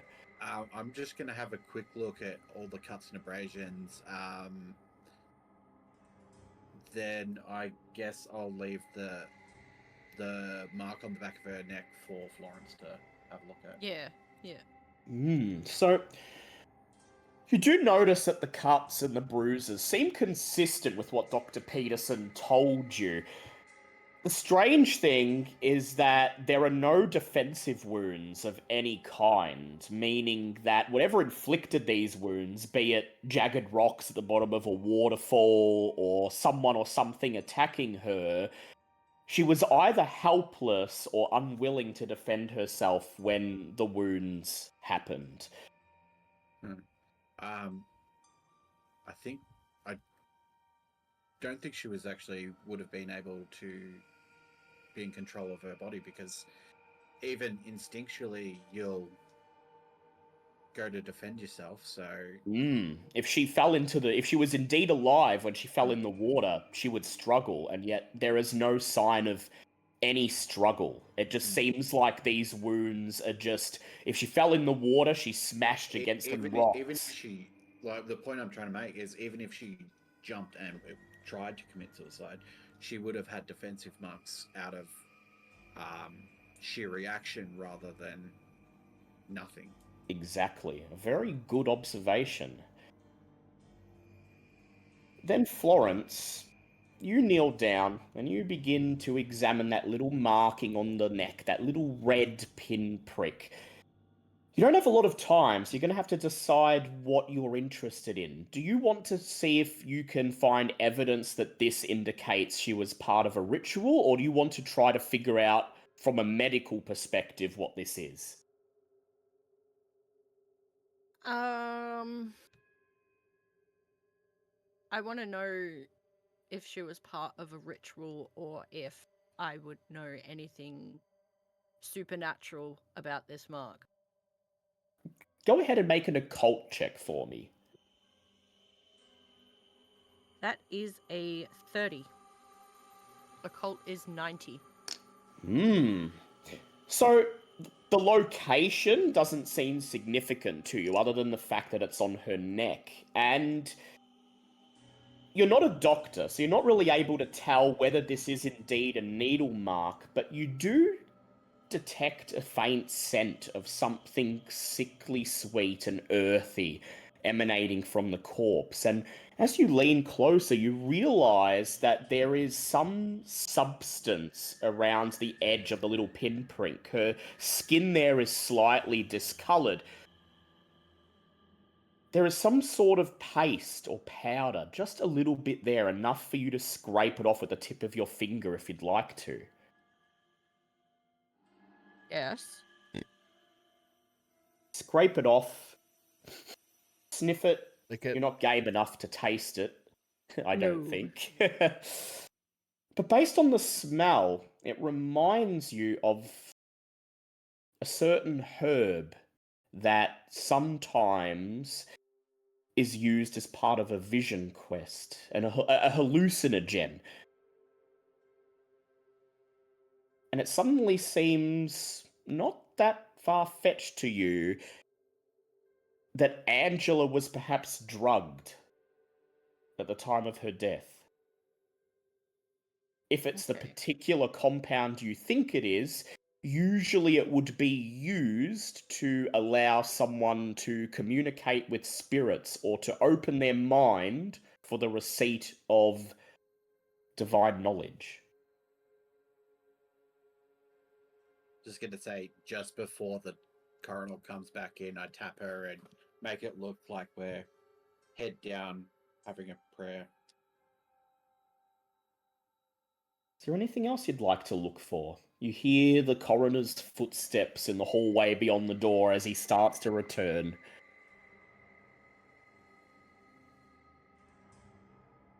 Think.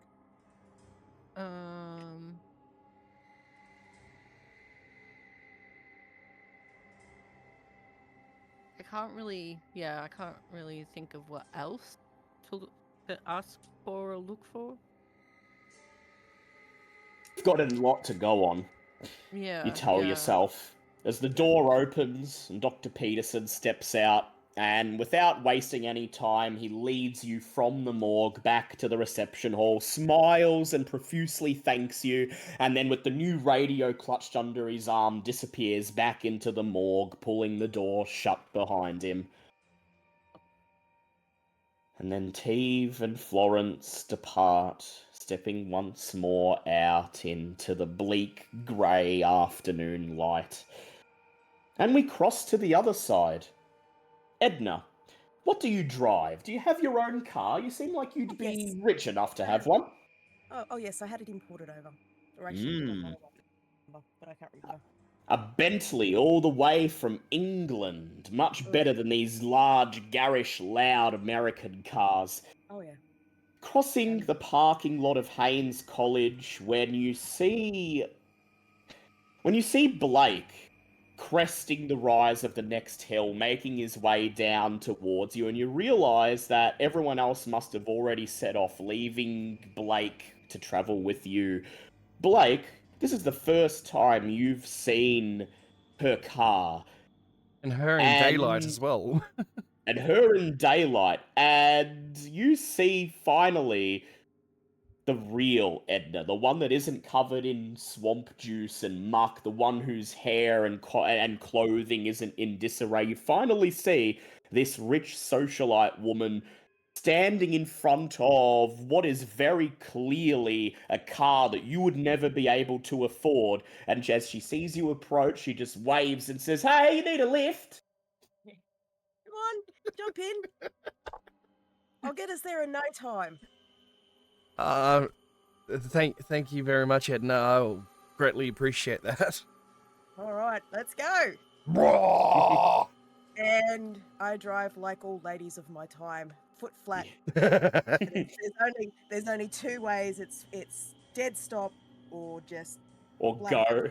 Yeah. Luckily, the cars of this time period have a top speed of like what 40 kilometers per hour. So No, they were faster than that. So there is some pause for you, Blake. As soon as you slide into the passenger seat, she has her hands on the steering wheel and the I've even engine got like roars to life. the driving gloves and the hat with the scarf around it to hold it in place and Aviators goggles that you've pulled yeah. down over your face. And the engine purrs a more sophisticated purr than American cars, but the car itself still barrels down the main road, down the main street of Bridgewater. All of the businesses and people pass by in a blur, and of course, every single bump and rock and dip in the road it seems to hit along the way, and Blake, you find yourself being jostled up and down and left to right. These By roads the are absolutely fun to drive. How do you feel, Blake? Every part of your body aching from the constant jostling around. well, I'm not having kids anytime soon. Children, they just get in the road. They just get in the road. Monsters, you know, they And then well, they become yeah, part of the road. get out of the way. Here we go. A group of school-aged children leap out of the way as you grip the wheel and vroom, Out of the way, round the I'm a corner. motorist. I pay my taxes. And Blake, once again, you feel your insides squelch, and it's as if your gut is yanked upwards, about to be thrown up. And Did the Jesus bar exist in the 1920s on cars? Not in the Bentleys. not yet. Well, not yet. shit. So I'm just trying to grab on Yeah. anything I can. Ah.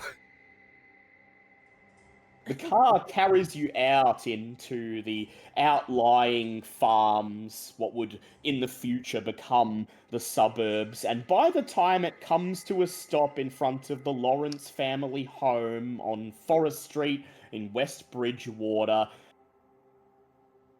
Blake, your whole body is trembling. You have pins and needles in your extremities. It feels like millions of fingers are dancing down your arms and legs, as even though the car is now stationary, it still feels as if the earth itself is shaking underneath, jostling you back and forth. I'll hop out of the car and I'll put my goggles up and I'm like, that was absolutely spiffy. And I'll wander around. Come on, let's go. We haven't got all day. Come on. I just fall to the ground like the Kevin Costner, the opening scene of Prince of Thieves, and just kiss the ground. No constitution, these young men these days. No constitution. Dick like a dog. Oh, you are so not getting back in my car with that attitude. As you deposit this morning's breakfast into the front nature strip, it suddenly occurs to you that if there was ever a situation where your only means of escaping death was to ride with Edna in her car, you might find yourself seriously tossing up which decision is the better one. Well, at least it's not the boot. So, the Lawrence home is a beautiful, well-kept two-story house in a nice neighborhood in West Bridgewater. And when you step up onto the doorstep, and when Edna clenches her fist and eagerly knocks on the door, a man in his mid-30s wearing a suit answers it. He doesn't ask who you are. He seems to know that the professor was sending someone along. He silently gestures for you to enter the home and leads you in. Inside, the house is spotless and free of dirt and cobwebs. A young woman with blonde hair wearing a floral dress sits on a leather couch in a well-appointed lounge room. Her eyes are red and her face pale. A table just off the living room is crowded with food. Alright, I'll let you take care of this, Edna. High society lady. I'll be like, listen. Tonight, How? I'll I'll do that. I apologize for if we are a little bit too early or if we are a little bit too late. We are here on behalf of um Edwin. Yeah, Dr. Edwin Nichols. We are here behalf on the behalf of Dr. Edwin. We have several other members of his entourage will be arriving soon. But yes, my name is, and I'll introduce myself. Obviously, Edna Nightingale. And this is. I'll introduce the rapper in But I put my hand out. Blake Stone. Stone. Mr. Lawrence takes each of your hands, silently shakes, and then he sighs before he takes a seat on the couch next to his wife. He looks up at you and he says, "Forgive me, I've been, seeing an endless stream of people coming through here today and yesterday, giving condolences.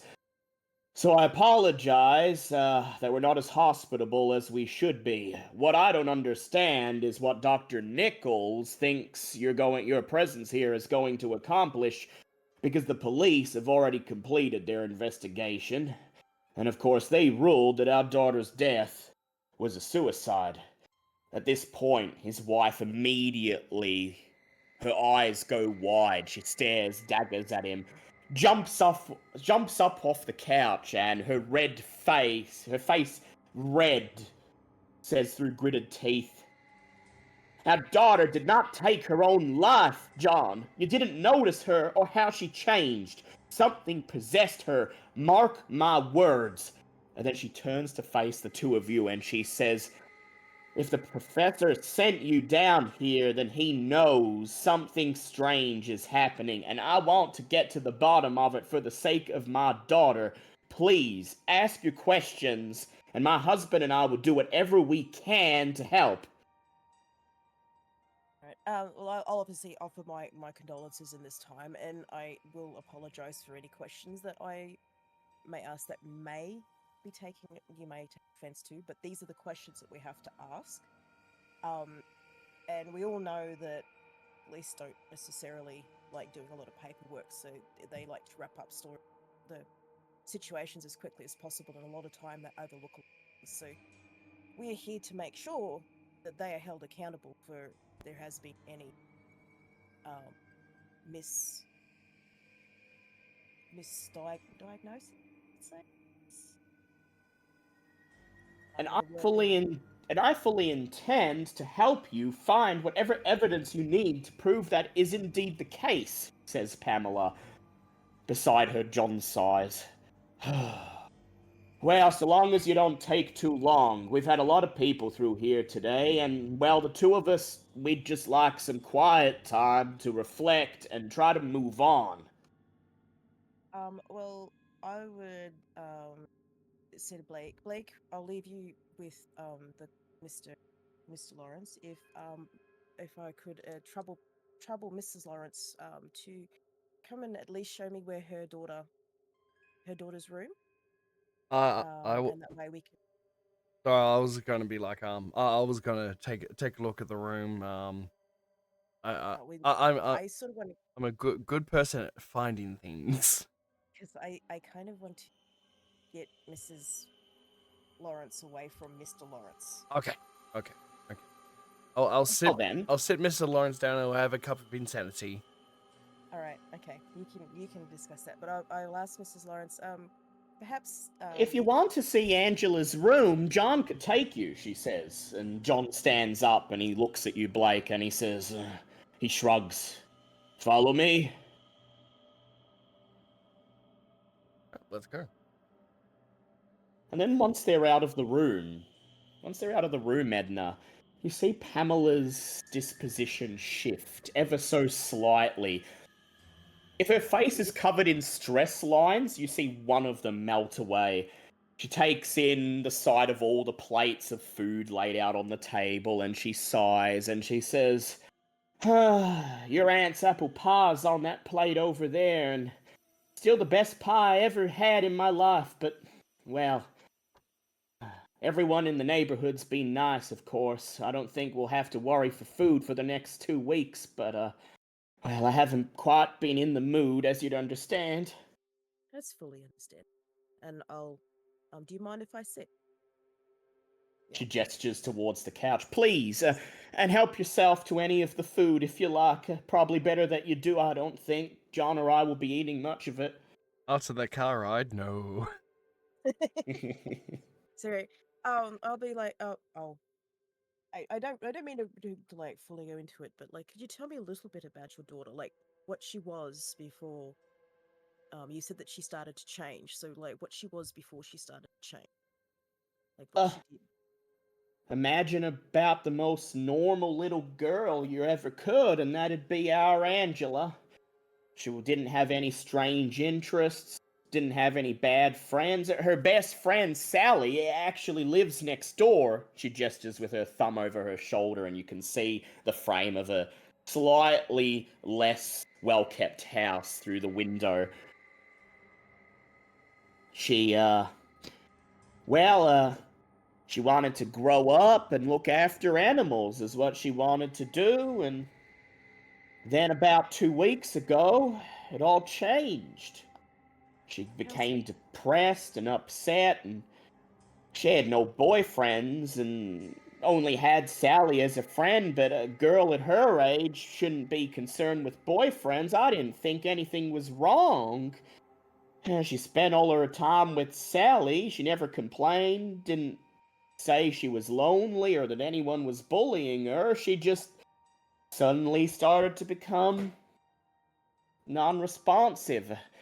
You know, she'd answer questions, one word answers, wasn't interested in spending time with the family, even started to spend less and less time with Sally, just locked herself up in her room, and towards the end, she started to have those nightmares. Never could get her to tell us anything about them, but she'd wake up in a sweat, screaming every night, clutching her stomach, and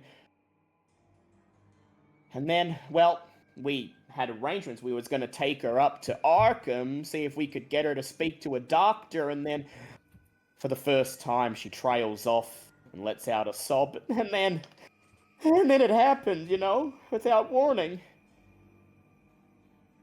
Did she at all like say that she'd found like just before she started changing? Was she excited about anything? Was there like she got herself a new book or She shakes w- her head. Oh, you no, heard no, not at all, not at no new all. games?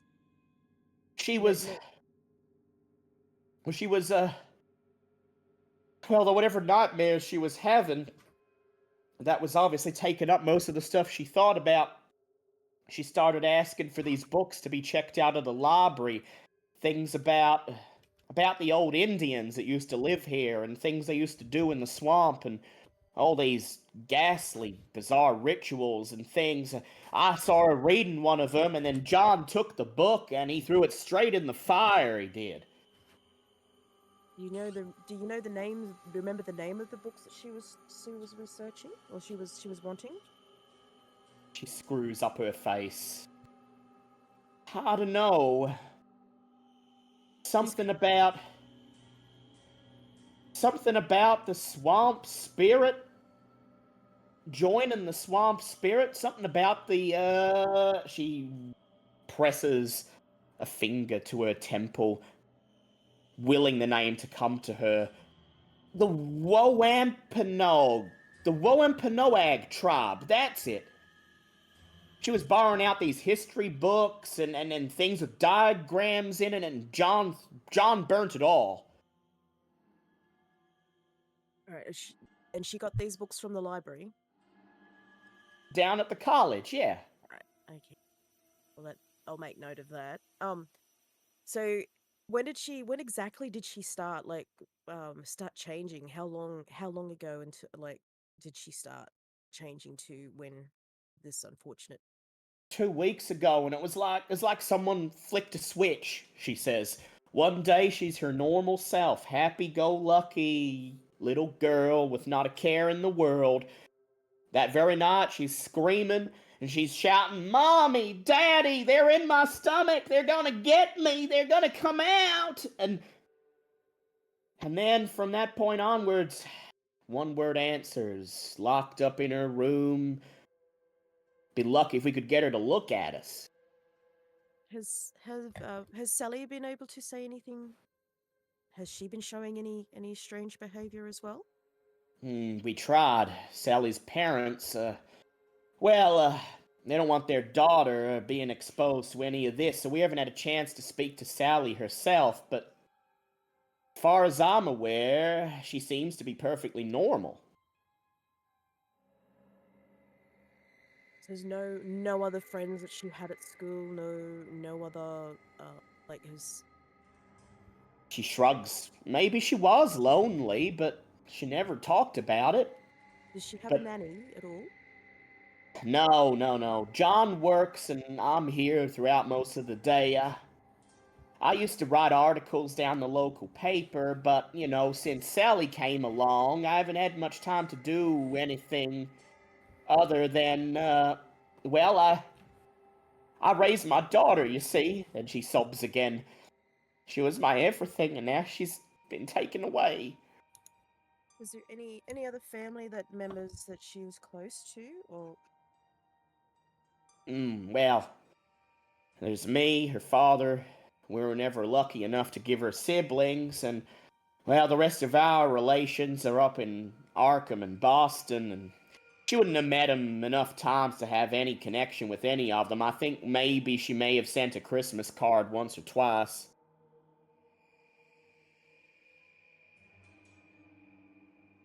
that's very interesting. Um,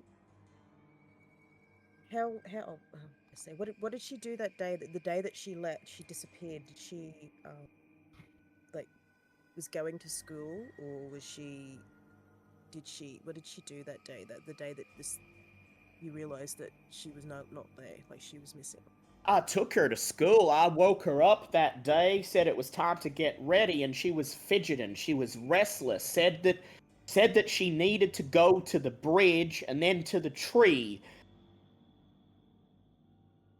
And that's all she would talk about. And, well, I said, don't be silly, honey. We can go for a walk after school. Maybe she and Sally could have a picnic, And so I took her to the schoolhouse, said goodbye, kissed her goodbye, turned and left. And, well, either she never went into the schoolhouse or she was taken from there because teacher says they never saw her. And then, well, she was found later that night. There's been no strange people in the area of late, other than No, not at all. But somebody must have done something. I refuse to believe my little girl did that to herself. so how old is Sally? Like, how is she the same age as your daughter, or Now, Sally's a bit older. I think she's 11 or 12, and I get the feeling that they're only sort of friends because they live next door, They ain't friends in school or anything like that. was did did your daughter say anything about like how it's any of the books that or any stories about Sally like they might have discussed when she was talking to Sally? She shrugs, shakes her head. Well, if she did, I wouldn't have known, didn't say anything about it to me. But, Would you? tell you what, Sally's parents don't know who you are. They might be willing to let you talk to her, though I wouldn't count on it. We've been trying to talk to Sally ourselves, and they said they don't want their daughter mixed up in anything macabre. Oh, that's all. Out of you wouldn't mind if I borrowed took my aunt's apple pie next door to have a little bit of a word. Maybe a little bit of sugar might sweeten. Please, I'll brew you a pot of tea. Complete the look. Yeah, please. That would be very, very advantageous. Thank you very much for that. Fo- if you need help, I'll give you some help. Alpha, follow me then. It always helps to have another hand. And she leads you into the kitchen beyond. Meanwhile, Blake, you're being led down the hallway to the bedrooms. It's a very narrow, very thin hallway, and the whole journey is made in silence. For whatever reason, John Lawrence doesn't seem to be much of a conversationalist. The whole walk through the house is silent, save for the heavy footfalls of two men on the floorboards. Finally, you come to an unmarked wooden door, and he stops. He just looks over his shoulder and he says, "Well, here's your room. I'll be watching. You make sure you put back everything in the place you found it." But of course, enter the room and I just look around for basically same thing as Jimmy, like anything that could be lifted, panels or something that would be hiding in plain sight to the parents too. How old was she again? 8, 9. Yeah, because let's face it, little kids don't think like adults. Not at all. Yeah. So it's They keep things that adults would throw out and vice versa. So go ahead and make me a spot hidden check, please. 60. That is a 44 regular pass. Angela's room is pretty much what you'd expect a little girl's room to look like. A single bed, chest of drawers, dollhouse, table. But surprisingly, not a lot of pink. Back in these days, blue was the girl's colour, so the sheets of her bed are in bright baby blue, as is the paint on the wooden dollhouse. The first thing you look for is books. You find a bookshelf and you go through it, but none of the books are anything interesting. Children's picture books or books used to teach little kids how to read. So your next place to look is the old standby, under the bed. And at Jimmy's house, you found a loose floorboard. You don't find that here, Blake. Instead, there's what seems to be a grubby package wrapped in brown paper, just clumsily wedged into the lattice at the bottom of the bed frame underneath. Does it A look childish hiding place. does it look like it's been opened or It looks like the paper is basically being used to keep a bundle of objects in one place. And it's wrinkled enough that you get the impression that it's opened and closed and replaced all the time. Well, yes, I'd like to lean under the bed and grab it and have a look-see if I may. As you pull it out, you see John step into the room, his eagle eyes narrowing, watching as you extract this thing from the bottom of the bed. "Now see here," he says. "My daughter don't sneak around. That's not supposed to be in here." And so what do you call this then? You unwrap it, and what you immediately identify as a small child's journal drops out onto the bed, accompanied by a little pencil case containing a couple grey lead pencils and a packet of crayons that have been worked down to nearly a nub, and several pieces of paper, drawings folded together. "Strange," says John. Well, I don't know why she wouldn't have shown us any of this." Children always hide things from their parents, be it serious or not. They still like to keep the little childish secrets. And I reach for the journal and begin to open it. Go ahead and make me an English language check, please. Oh, okay. English language, that is 60. That is an 85. May I push? You may push. Oh, come on. Oh shit, that's a 73. Oh no. Crap. You can spend luck, otherwise you'll have to take it as it lies. Oh, I don't have enough luck to use, and I just realized I was using my library use on my education. I was rolling. So you may I was Well, if you're using the wrong skill, I'll allow you one reroll. okay. Because I was just looking. Wait. Earn language is 40, not 60. That is a 13. You're lucky. You open the book, and the little girl's handwriting is messy, and the letters are the wrong proportions, some of them are the wrong way around, and it takes several minutes of you intently studying this diary, well aware of the fact that her father is standing over your shoulder, peering down at it too with narrowed eyes. You can feel him scrutinizing you. You can feel the pressure building as you try to decipher the chicken scratch. And eventually find a series of entries that appear to be of note. And I'm going to bring this up as a handout in Owlbear for you. Oh, okay.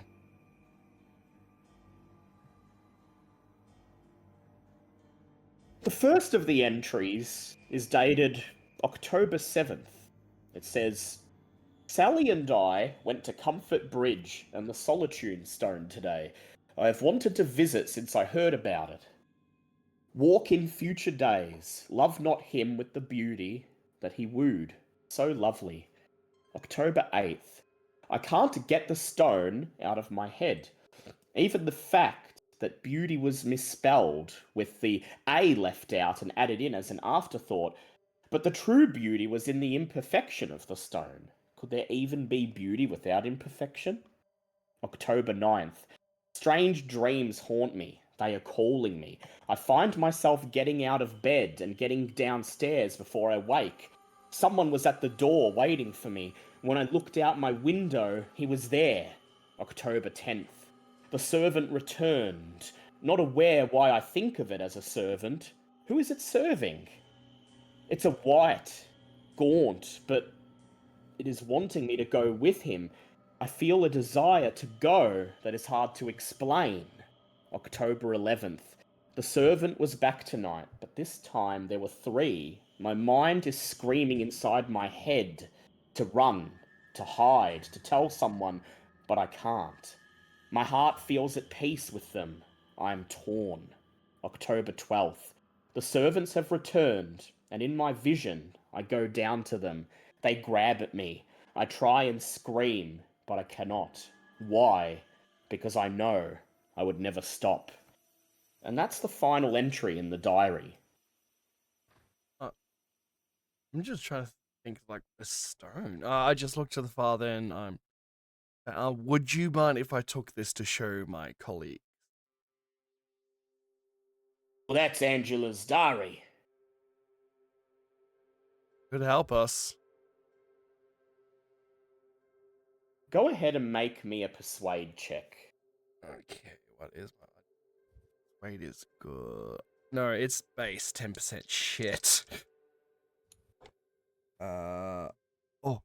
Okay. I'm gonna spend 8 luck points. So it's a 10. Oh, I've gone down to 5 luck now. Well, you'll hopefully get some back soon enough. He raises his right eyebrow. I can't make heads or tails of her writing. Is there really something in there you think could help? Well, from do they know about the little Jimmy boy gone missing? No, you'd assume they would. It was only a couple weeks ago. Yeah. Well, there was another diary of the little Jimmy boy that went missing, and his diary turned out to be good help. I wouldn't say we solved it, but we definitely got behind what it was all about, and this could definitely help. What do you mean? The paper and everyone else is saying that he ran into misadventure in the swamp, didn't come back out. Are you saying our daughter had something to do with this Jimmy boy? I You good? Okay. Well, I can't honestly say I don't know, but from what I've seen over the past few weeks, we leave no stone unturned and nothing is impossible and everything is probable. He shrugs. Yeah, well, if the police thought it was important, they would have taken it. So I suppose just don't mention to Pamela that you found anything at all. Of course. But, What about there? What about those? He jabs a stubby finger at the rolled up pictures. oh, well, I didn't get to that yet, and I Now me then, he says. He takes the picture and he unfolds it, and you can't see what's on it, but you just see him look at it. His face puzzled, he scratches his head, and then he hands it to you. And what's drawn on the paper in a crude childlike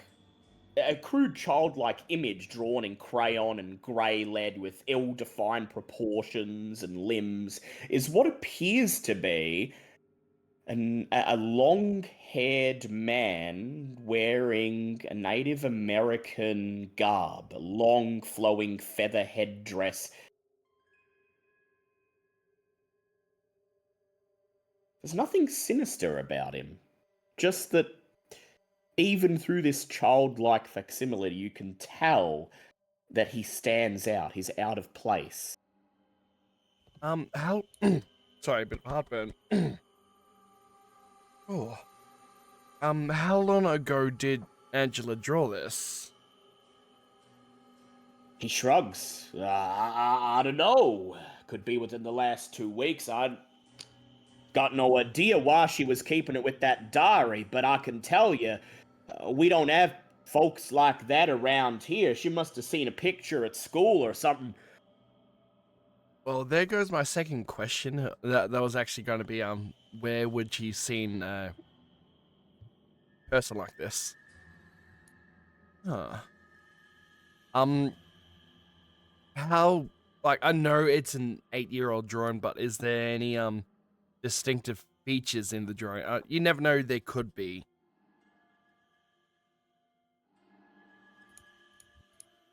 Hello? There is one odd thing. The skin is green. The body is colored in green crayon. I just think to myself, yeah, that's not right. That is not right at all. You think it's something important? Asks John. Well, as I said, we won't rule anything out. Did he say there was more crumpled up papers, or was there just the one? Just that one, yeah. The others are blank. Ah, okay, there we go. And is that everything else in the room? Yeah, it doesn't seem like there's anything else. Just the normal stuff you'd expect to find, and it's clear that the police have already been through the room. Well, obviously not well enough. Not well enough, though, yeah. I'd like to thank the Father and the Holy Spirit. Sorry. Well, thank him for the picture and allowing to keep the journal as well. And I just say, well, I think we better check on the lady folk then. Lead nods and he leads you back down towards the lounge where you're just in time to see Edna following Pamela out from the kitchen, and in one hand she's balancing the porcelain plate with the apple pie, and in the other hand she's clutching a little china teapot with fresh steam spilling out from the spout. Ah, just in time. Do you care to join me on the spot of visiting? I look at Edna and try do a mocking fancy British accent. I'd love a spot of tea. All right. Well, then follow me, and I'll thank Pamela, and I'll let her. I'll also if they and let her know that if I find any, I will. John merely nods and shrugs, but Pamela places a hand on your shoulder. She clutches it tight. She looks into your eyes and she says, I'm counting on you. Find out what happened to my daughter. I will do my very best. And then they see you out, and the door is pulled shut behind you, leaving you alone in the grey afternoon light on the doorstep. Right, follow me. Oh God, not the car again. No, we're walking this time. It's only just over here. We're going to the neighbours. Oh, praise be Yig. We will briefly cross over to Florence and Teve. Use. Florence and Teve.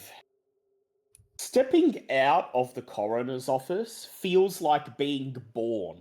When you feel the afternoon warmth, the wind on your face, you realize how incredibly stuffy and stale and oppressive and cramped it felt inside the coroner's office. And as soon as you step out onto the street, you open your mouth, take in a deep breath, and that's when you notice that the street seems to be completely empty. You look to the left, you look to the right, and aside for the two of you, Teve and Florence, this street, supposedly one of the main streets of Bridgewater, only down the road from Town Hall and the police station, is eerily silent and empty. The shops, the businesses around you, their windows dark, empty, lifeless. And I would like the two of you to go ahead and roll power checks for me. Oh no. Power. Oh. I've got the power. Oh, what? Ah, that's a 30. That's a 60. My power's 50. Can I Oh. push it? You can. I mean, can I spend luck? You can spend luck, or you can push it. You could do either one or the other. Push it, push it, push it, push it. Okay, I'll push it. Push it real good. That's 14. Oh. 14. The eeriness is suddenly broken. Out of the corner of your eye, you see a flicker of movement, Teve. You whirl around just in time to see somebody watching from one of the shop windows, see you look back at them and then dart away. And suddenly the two of you feel, once again, that very familiar sense that you are being watched, yet the street seems entirely empty. There are no passers-by staring, no one watching from their cars. The shops around you seem to be empty, lifeless.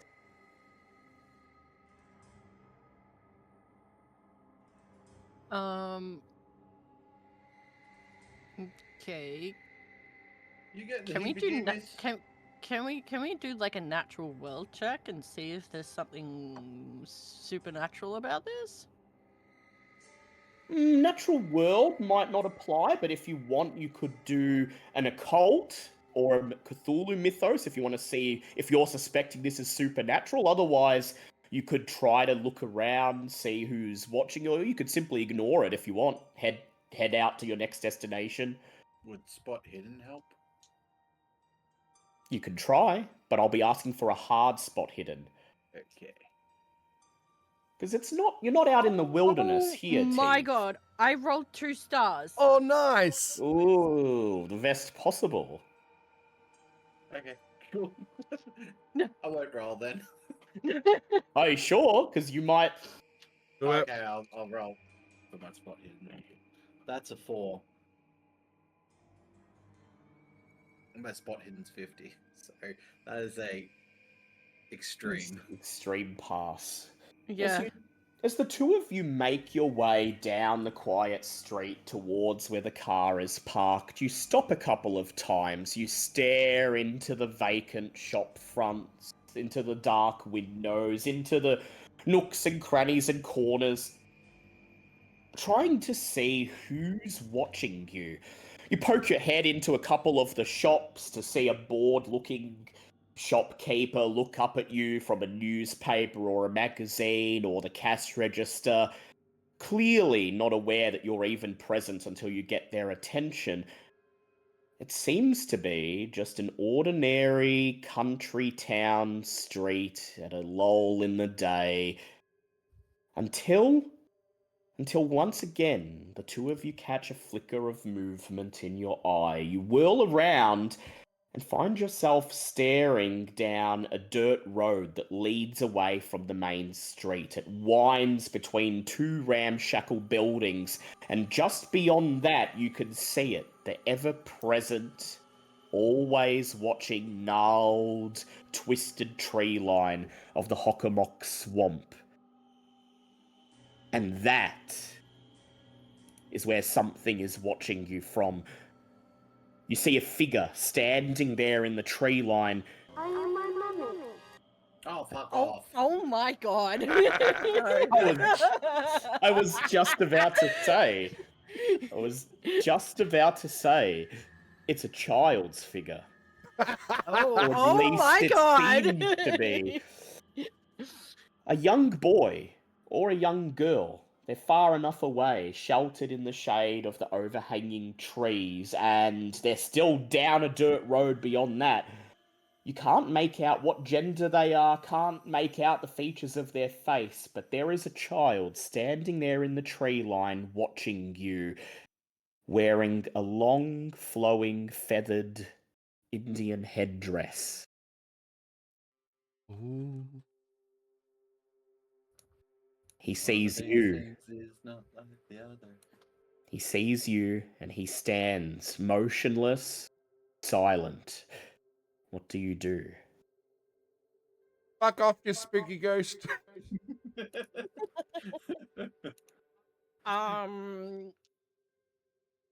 My first instinct is to fucking figure out what it like, why it's looking at us, but then I second guessed myself and I'm like, I think we should continue on and meet up with the rest of the team. In general Teve fashion, Teve calls out, "Hey mate, how's it going?" No. The boy Gives or him a big girl, wave. the child Indian, upon hearing your voice, immediately turns and scurries away, enveloping themselves in the tree line. Within seconds, they're gone. And before, you both rolled a spot hidden. Florence, you got the best possible result. Yeah. And Teve, you got a good result, but not the best possible. So I'm going to ask, Florence, what is your luck currently? My luck Yes. is 7. And what is your luck, Teve? 50. 50. Wait. Oh no, I didn't spend the 10, did I? Because I pushed it. Yeah, sorry, it's still 50. Florence, you have very low luck. You're about to turn to Teve and, just give him a look and be like, what are you doing? Why are you shouting? As you see the kid turn and run away, you suddenly hear from somewhere behind you a sound. K-thunk.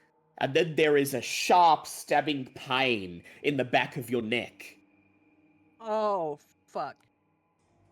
You whirl around, and behind you, you see another figure, another childlike figure standing in the shadowy mouth of a nearby side street. He laughs and then turns and runs away. God damn it.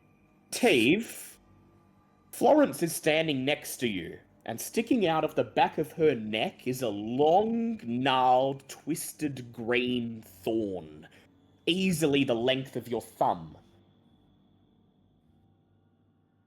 Ooh dear. I'm gonna die. Like, this isn't a Help dart, me, is it? Teve, help This me. is. She just got stabbed. Yeah, but despite the size of the thing, there's no blood, and she doesn't seem to be. If she felt it at all, to you, Florence, it's just a short, sharp sting and a stab. You don't even know there's anything there until you see Teve staring, and then you reach your hand to your neck and you feel the long barb sticking out. Teve, is there How are a you substance? standing? I don't know. I don't know. Okay, is there a substance around this thing? Yes. Oh shit! I'm gonna go bye-byes now. Teve, the area around where the barb is sticking out, there's Yeah. a pale purplish sort of decoloring of her skin. Yeah. It occurs to you that you should probably try to get it out if you don't want whatever it's injecting into her to Can finish its I job. quickly as possible use first aid to treat it? Yep, but this will count as your use of first aid on her for this scenario. Yeah. Can I use what was it called? Patching bodily holes caused by general stupidity. Yeah, Oh my you could god. use that. Okay. Hang on, hang on. Hang on, says Teve. Oh, I read this was one of the things in that book. It specifically had a bit about long bloody darts and barbs and shit. And so you may roll your first aid with advantage, and you've used one of your books. Oh my god. Oh, that's a 47, and my first aid's 61. Okay. Lovely. So for those listening, the mechanic we worked out for Teve's books is that he came up with those titles, and if he can think of a situation where that specific book happens to be relevant, I will let him roll with advantage and use up that book, which is what he's done. And so you pull her aside, lead her back into the shade of one of the buildings, and wait for the shopkeeper to busy himself back arranging the stuff in his shelves, and then you get to work. The barb, or whatever it is, despite its size, doesn't appear to have gone in very far. It's not hard to remove. You basically just grip it tightly and pull. And when you rip it out, there's a single tiny needle pinprick on her neck. She doesn't bleed. Not a single drop of blood exits the wound. That's a little strange.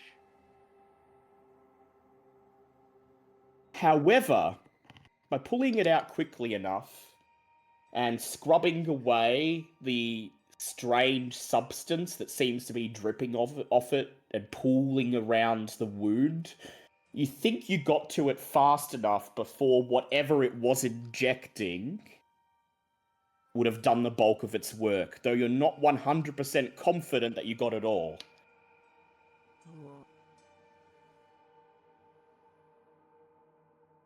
And sure enough, Florence, when he pulls the barb out, throws it down onto the floor in front of you, and begins to lean in and scrape off the stuff around the wound, you catch a whiff of it, that same earthy, sickly sweet smell from the morgue. It's only there for a single second, and then it's gone. And as Teve confidently announces that he's finished with his work and picks up the barb and drops it into his first aid kit, you feel for a split second a wave of nausea rush through your body that subsides as suddenly as it began. For your part, Teve, she looks alright now. A bit shaken, perhaps, but there doesn't appear to be any lasting damage. The wound wasn't very deep, and there are no odd bruises or discolorings. Jeez, you're bloody lucky I got to that in time.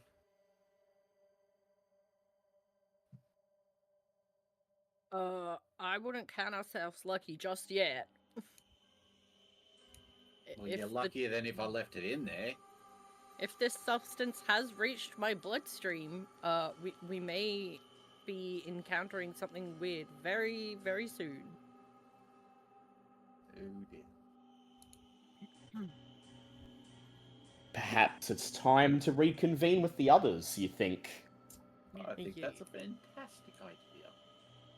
You grab her by the hand and swiftly lead her back to the car, keeping an eye out for any strange movements. And sure enough, by the time you reach the car, the street is in full swing again. Shops are open, voices are loudly conversing. Swells of people pass by you on the street, seemingly unaware that anything happened at all. Edna and Blake, last seen for tonight, visiting the neighbours. Sally Jones's house is at 245 Forest Street. This two-story home is not nearly as well kept as the Lawrence home. The paint is peeling and the grass and bushes need trimming.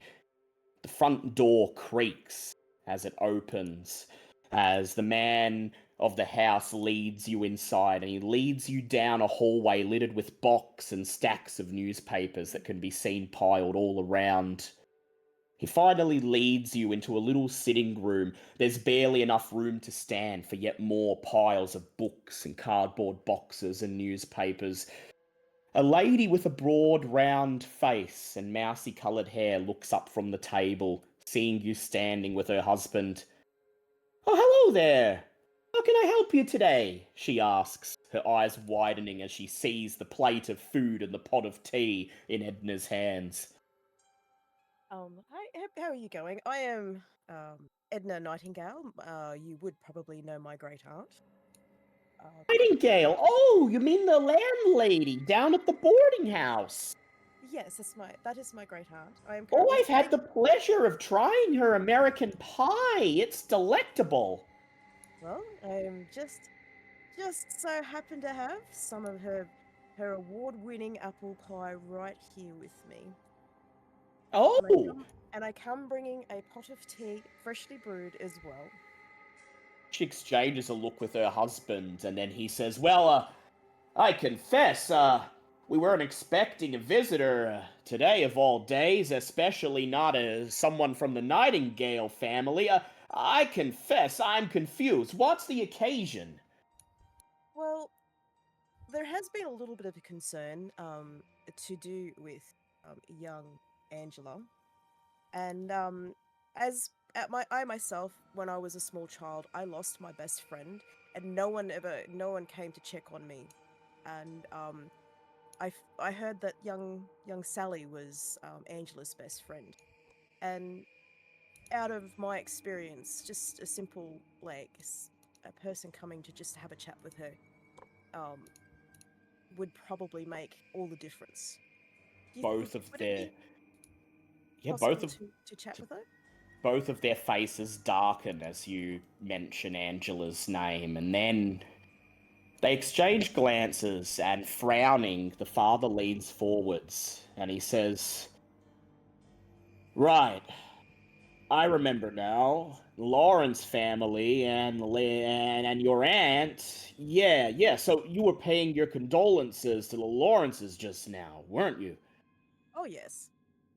On behalf of my great aunt, I came to give her to exchange our condolences for her.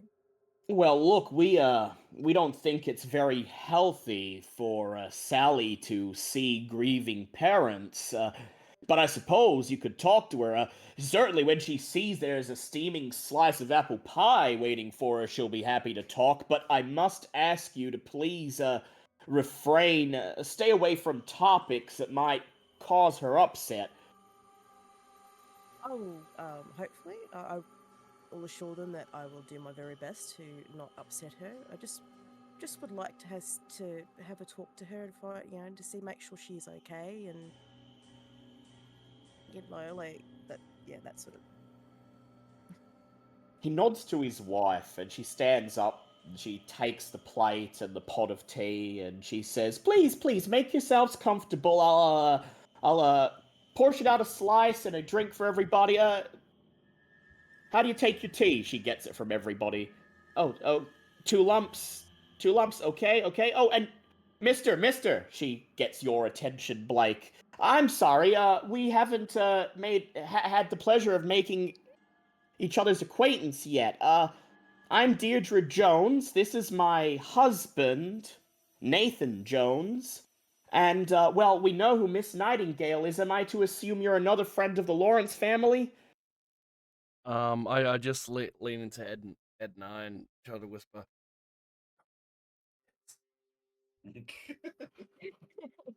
You can say that you're my Attaché.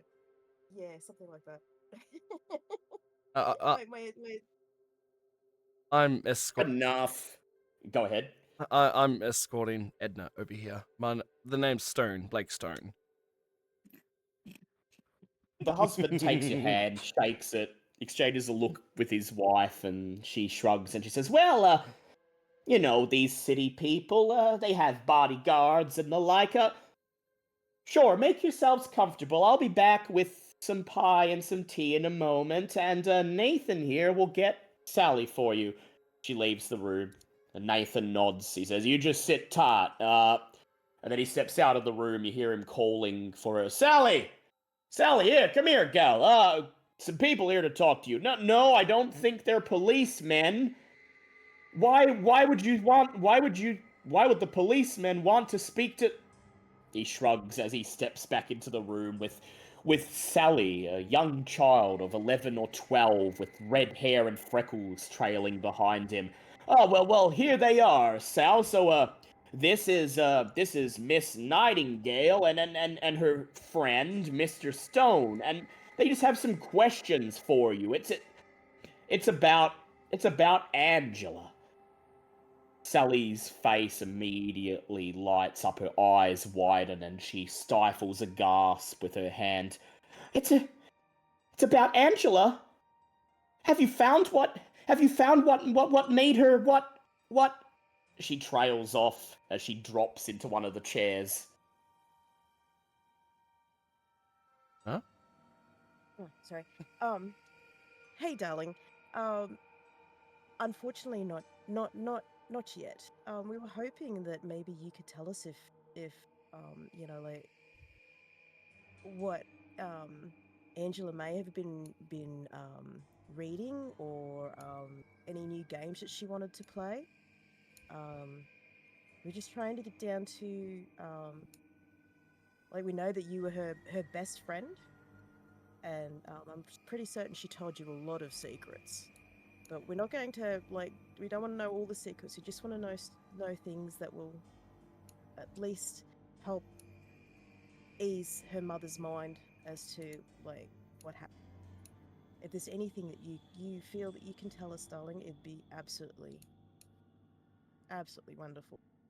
I myself lost my best friend when I was probably a little bit older than you, and I really wanted to help anybody just to find out what happened to her, but nobody would talk to me. No one took me seriously. So I will tell you now that if you have anything that you'd like to tell us, I will take it very seriously, and I will treat it with the utmost care. Mrs. Jones returns from the kitchen, tray of cups and plates trembling as she carries it over to you. She gives each of you a cup of tea and a steaming slice of apple pie, and then takes her seat next to you opposite the little girl. The little girl shakes her head, and red in the face, she tells you, I'm upset about Angela. I don't want to talk about her. And she side-eyes her father sitting to her left, and her gaze lingers on her mother sitting next to you. She shakes her head again. I don't want to get in trouble. I assure you, darling, you won't get into trouble. Now, why would you get in trouble? Says her father, folding his arms. Because she stammers. You said never to go to. Did you go to Comfort Bridge, young lady? He says. Comfort She's Bridge? She stifles another gasp and looks over to you, and then she says, all in a single blurted out sentence, Mum and Dad said never to go to Comfort Bridge, but me and Angela went there anyway. Okay, darling. So why did you go there, knowing that you weren't allowed to go there? Were Because you dared to go? because I read in a book in the library that the bridge was haunted. And Angela read the same thing, and we wanted to go. And when we got there, Angela went down the embankment and under the bridge, and that's where she called out and said she found the Solitude Stone. Solitude Stone. The book said that there was a monument, the Solitude Stone, from the first settlers, you know? And we've never seen it before, so we wanted to see it, and Angela was the one who found it, and I was going to run down the embankment to see if I could see it too, but then I heard Angela shout, "Ouch! What was that?" And she was clutching her neck, and she wasn't the same on the way home. I thought she was mad at me because we'd been somewhere we weren't supposed to go, and she didn't want to play after that. Did she hurt herself? Did she say that she'd hurt herself? I asked, and she said that it was too dangerous and we should turn around and go back. Well, that was a very... And you obviously listened, and you headed back. She was definitely protecting you. She cared about you a lot. Obviously, she thought that whatever was down there, you would have been in danger to see, and she didn't obviously want to get you into any more trouble. You should find the stone too, she says. If that's what made Angela, if that's what caused what happened to Angela, then she stammers, and her mother leans forwards and says, "Here you go, honey," as she pushes the slice of pie so close to her that the edge of the plate jabs against the child's chest. I'm out of thing. I'm just going to assume that Liam's character has told me about like the stone, obviously the stone, and the tree. Yeah. That was in the thing. All right. I'm going to It's in the ask diary. in the diary. I'm going to ask. Honey, did you wait? Also, my friend and I, we had another friend who we used to tell lots of stories to, and one of them was a story that we called the faraway tree. Probably. I know that one, she says. Well, the lady that wrote that story is actually a friend of mine. Oh, you must be so lucky. Oh yes, we loved that tree. It was a beautiful big tree. We spent a lot of time near it. Did you perhaps have a tree that or anything, any place like that you like to go and have a look at, or you wanted to have a look at? There was the tree, and that's what Angela and me, that's what we were trying to find. Because she said that the Solitude Stone was a landmark on the trail to the tree. And she said the book said that the tree was very important. It was a magic place, and that the fairies of the swamp would gather there. Oh, that sounds absolutely like fascinating. That does. And then she said, at this, before she can continue, the two parents exchange alarmed glances. The father reaches out, clasps his hand on his daughter's shoulder, and he says, "I think that'll be about enough." All right. Oh, look over at Blake, who I've been hoping has been looking around the room and paying attention to what's like the newspapers and stuff around the place. Of course. Anyway, I'll look at him and I'll say, well, in that case, we will be making our way back home, and we thank you very much for at least letting us being able to talk to your daughter. And I'll say to Sally that I appreciate everything she's told us, and what she's told us can help us. Is going to help us so much in finding out what happened to Angela. And, Well, I Tell hope very if brave something girl. did happen to that little girl, whoever did it's brought to justice, says the father, stony faced. So she's a very brave girl for being able to at least tell us what she has. Yes, and she'll know never to go down to that bridge again, will you, Sally? Mm-mm, says the girl, shaking her head. All right. And we'll make our way home, and I'll tell uh Mrs. Jones that not to worry about returning the porcelain plate that the pie came on.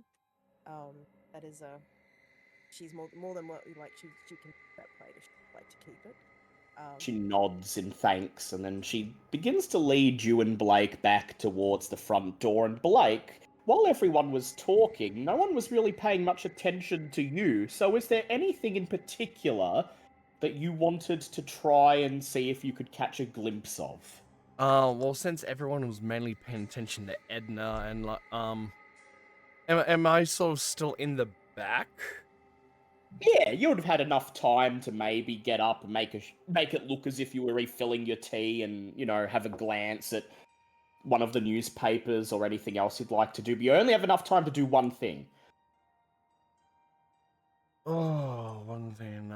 Yeah, probably just try to glance at the papers, or I guess if there's any drawings that the young girl had, like Angela did.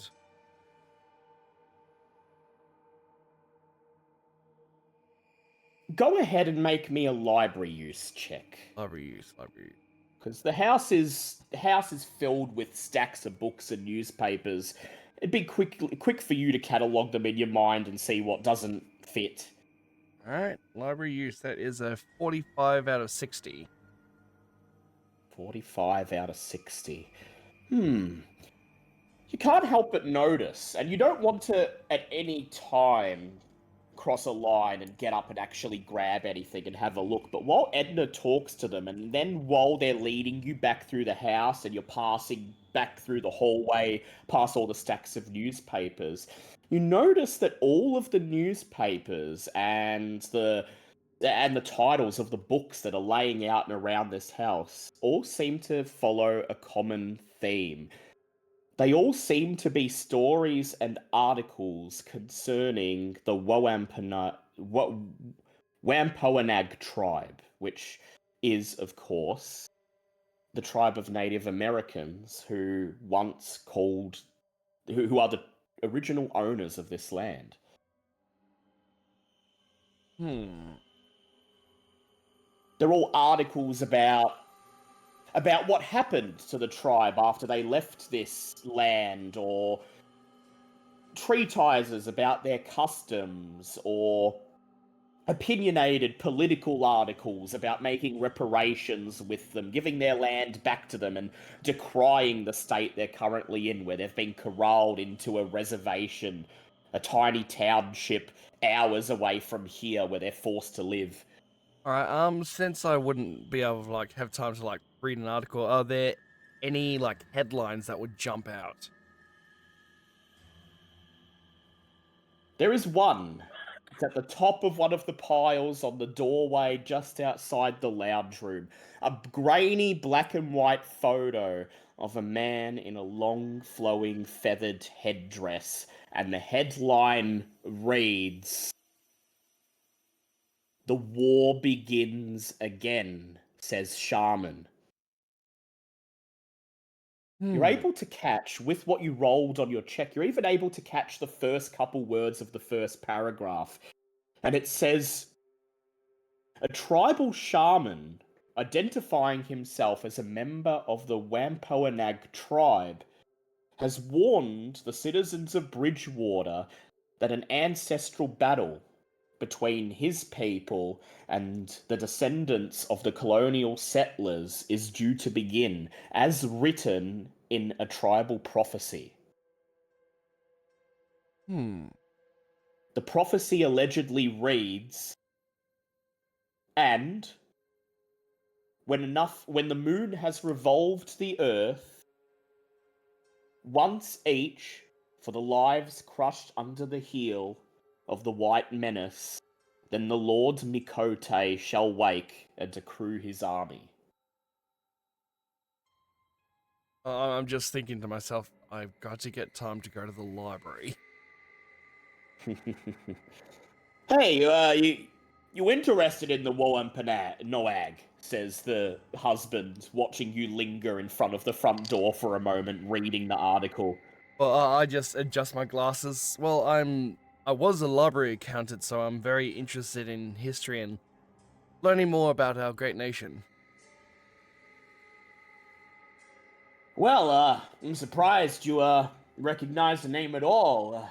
See all these articles and books here. My wife thinks they're complete gobbledygook, but me, well, I've been doing some work for the surveyor's office up in town, and a lot of this land, there's a lot of old treaties that make it unclear who owns what, you know what I mean. So, well, I've been doing a lot of research into the people who lived here, see if I can figure out once and for all where the boundaries lie. And have you found anything so far where the boundaries are? And would you be able to draw a little map? No need, pal, he says, shrugging.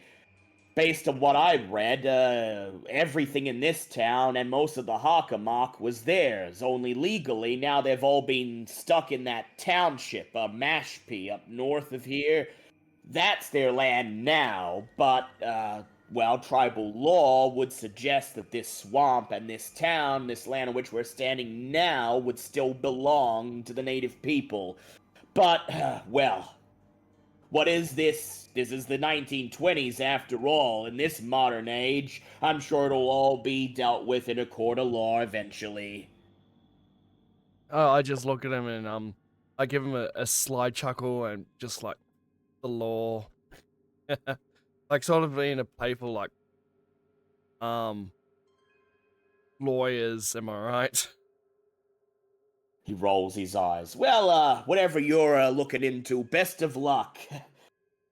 For the sake of that little girl. If you've managed to find something else, I write down the number of the university. If you find out anything else, I hand him the note. Give this number a call and ask for Blackstone. Can do, he says, and he takes the card, slides it onto the brim of his cap. Well, you two drive safe, okay? Roads can be a bit, chaotic. I just start shaking. Not again. I absolutely find them a dream to drive. And so, much like if you were to see this scene, it would resemble a mother dragging a very reluctant, petulant child down the front path 5 more towards the minutes. car. God, we need to get in the car. Come on. Why? We have to find the others and tell them what we, you know, and we need to go back to the university. The others are already car- dead. The car door slams and the engine roars to life, and as it drives away, we hear Blake screaming. Hally ho! In the sky above, the sun begins to set. Red tinges the sky, the shadows grow longer, and night is about to fall. The end of the first day of this investigation, as our two groups of investigators rush as fast as they can to reconvene back at Hayes College and make their first flailing, childlike grasps into the unknown. And as we fade out, as we fade away for this session, we see a tree, an impossibly tall tree with thick black bark that more resembles a leathery hide of a wild animal than wood. The branches, hundreds of them, twisted, gnarled together, are utterly devoid of plants. And the wildlife give the tree a wide berth. The insects, birds, and woodland creatures stop to stare at the tree for only moments before scurrying away, unsettled. There's movement around the tree, and there, dancing in the scrubland at the mouth of the tree line of the Hockamock, 4 childlike figures dance, their long feathered headdresses flowing in the night wind. Well done, guys. I thought I was gonna You- die at the opening with the snake bursting out of me. Yeah, I hoped you would. But it was only a dream. Wait, what? It could have been Or worse. was it? It It could. could have been much worse. Oh my god. It was only a dream, or was it? But you did come out of it with a means of contacting your master. Yes. Not exactly a safe means of contacting your master, but if you're ever desperate for the divine knowledge of Yig, it is there. All right. So for everyone out there, are we doing this again next week? Still. I'm happy to if everyone else is happy to. Yeah. Yes. Yep. Yes. Yeah. All right. Alright, so I would like to say, because you got through the investigation phase and you actually managed to gather most of the clues, Oh no. those of you who have less than 30 luck gain 2d10 worth of luck. Oh nice. Yay! 2d10. 2d10 luck. That's a Only if you have less than 30, though. 2. Oh. You get something else. Oh. And if you have above 30 luck, you may instead increase your current sanity by 1d4. Oh, that's not Ew. bad. That's a 3.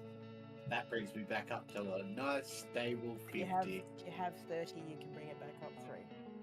You've made a lot of progress. You've gathered a lot of clues, and as you return to Tays College to reconvene, you can't help but feel that you've made definite progress and are slightly more equipped to face the horrors that are to come. Well done, guys. Well done. Yay. Yay! What did everyone think of that one? Well, as you know, I actually It- really go, go, do go. like the investigation parts a lot.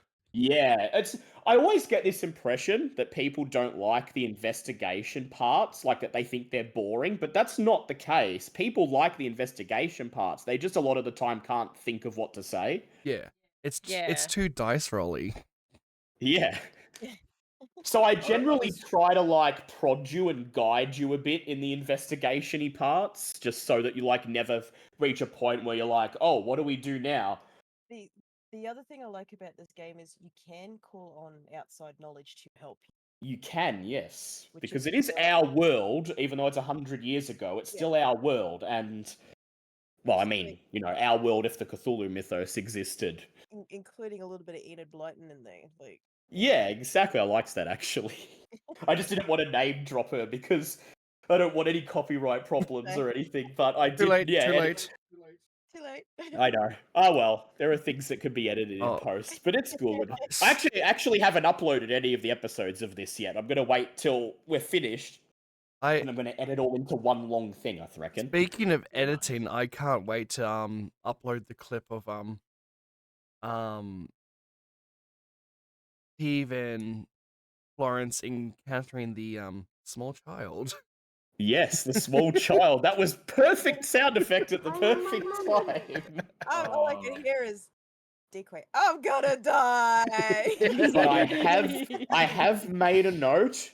Florence is half drugged, not fully drugged. Oh, good. Okay, half drugged. Some of the stuff did get in, which means something will happen, but you have a much stronger chance of breaking through what's about to happen and not getting hurt because Teve ripped it out and treated it before It's like Max, before too long. like Max Powers and the cocaine all over again. It is, yes. You, Mr. Liam, Yes. you, whenever you contact Yig, that is how he is going to answer the call. What, through By cocaine? bursting out of your gut and undulating in front of you. Oh dear Oh God. my god. I haven't revealed whether you just have a dream that happens, or if he will actually do that in the real world. That's for you to find out when you contact him. Oh. But that was to foreshadow that if you do contact him, it might not necessarily be a good thing, depending on what you're contacting him for and what the context is. Yes. As you know with any Call of Cthulhu entity, if you just because you can contact them doesn't mean you should do it unless you really, really need to. Well, for the meantime, guys, I want to say a massive thank you for everyone who's watched here today, and a big thank you to this all-star cast, and massive thank you to our keeper. Yes, and thank you all for playing, and thank you to chat who witnessed the horrors. And we will see you again at. We're gonna try for 7:30 next time. I'll keep it 8:30. I think 8:30 seems to be working because we seem to be like running late into dinner, so Yeah. 8:30's working. And like you're not like my other group, you got nowhere to be the morning after, so I don't mind running late. Yeah.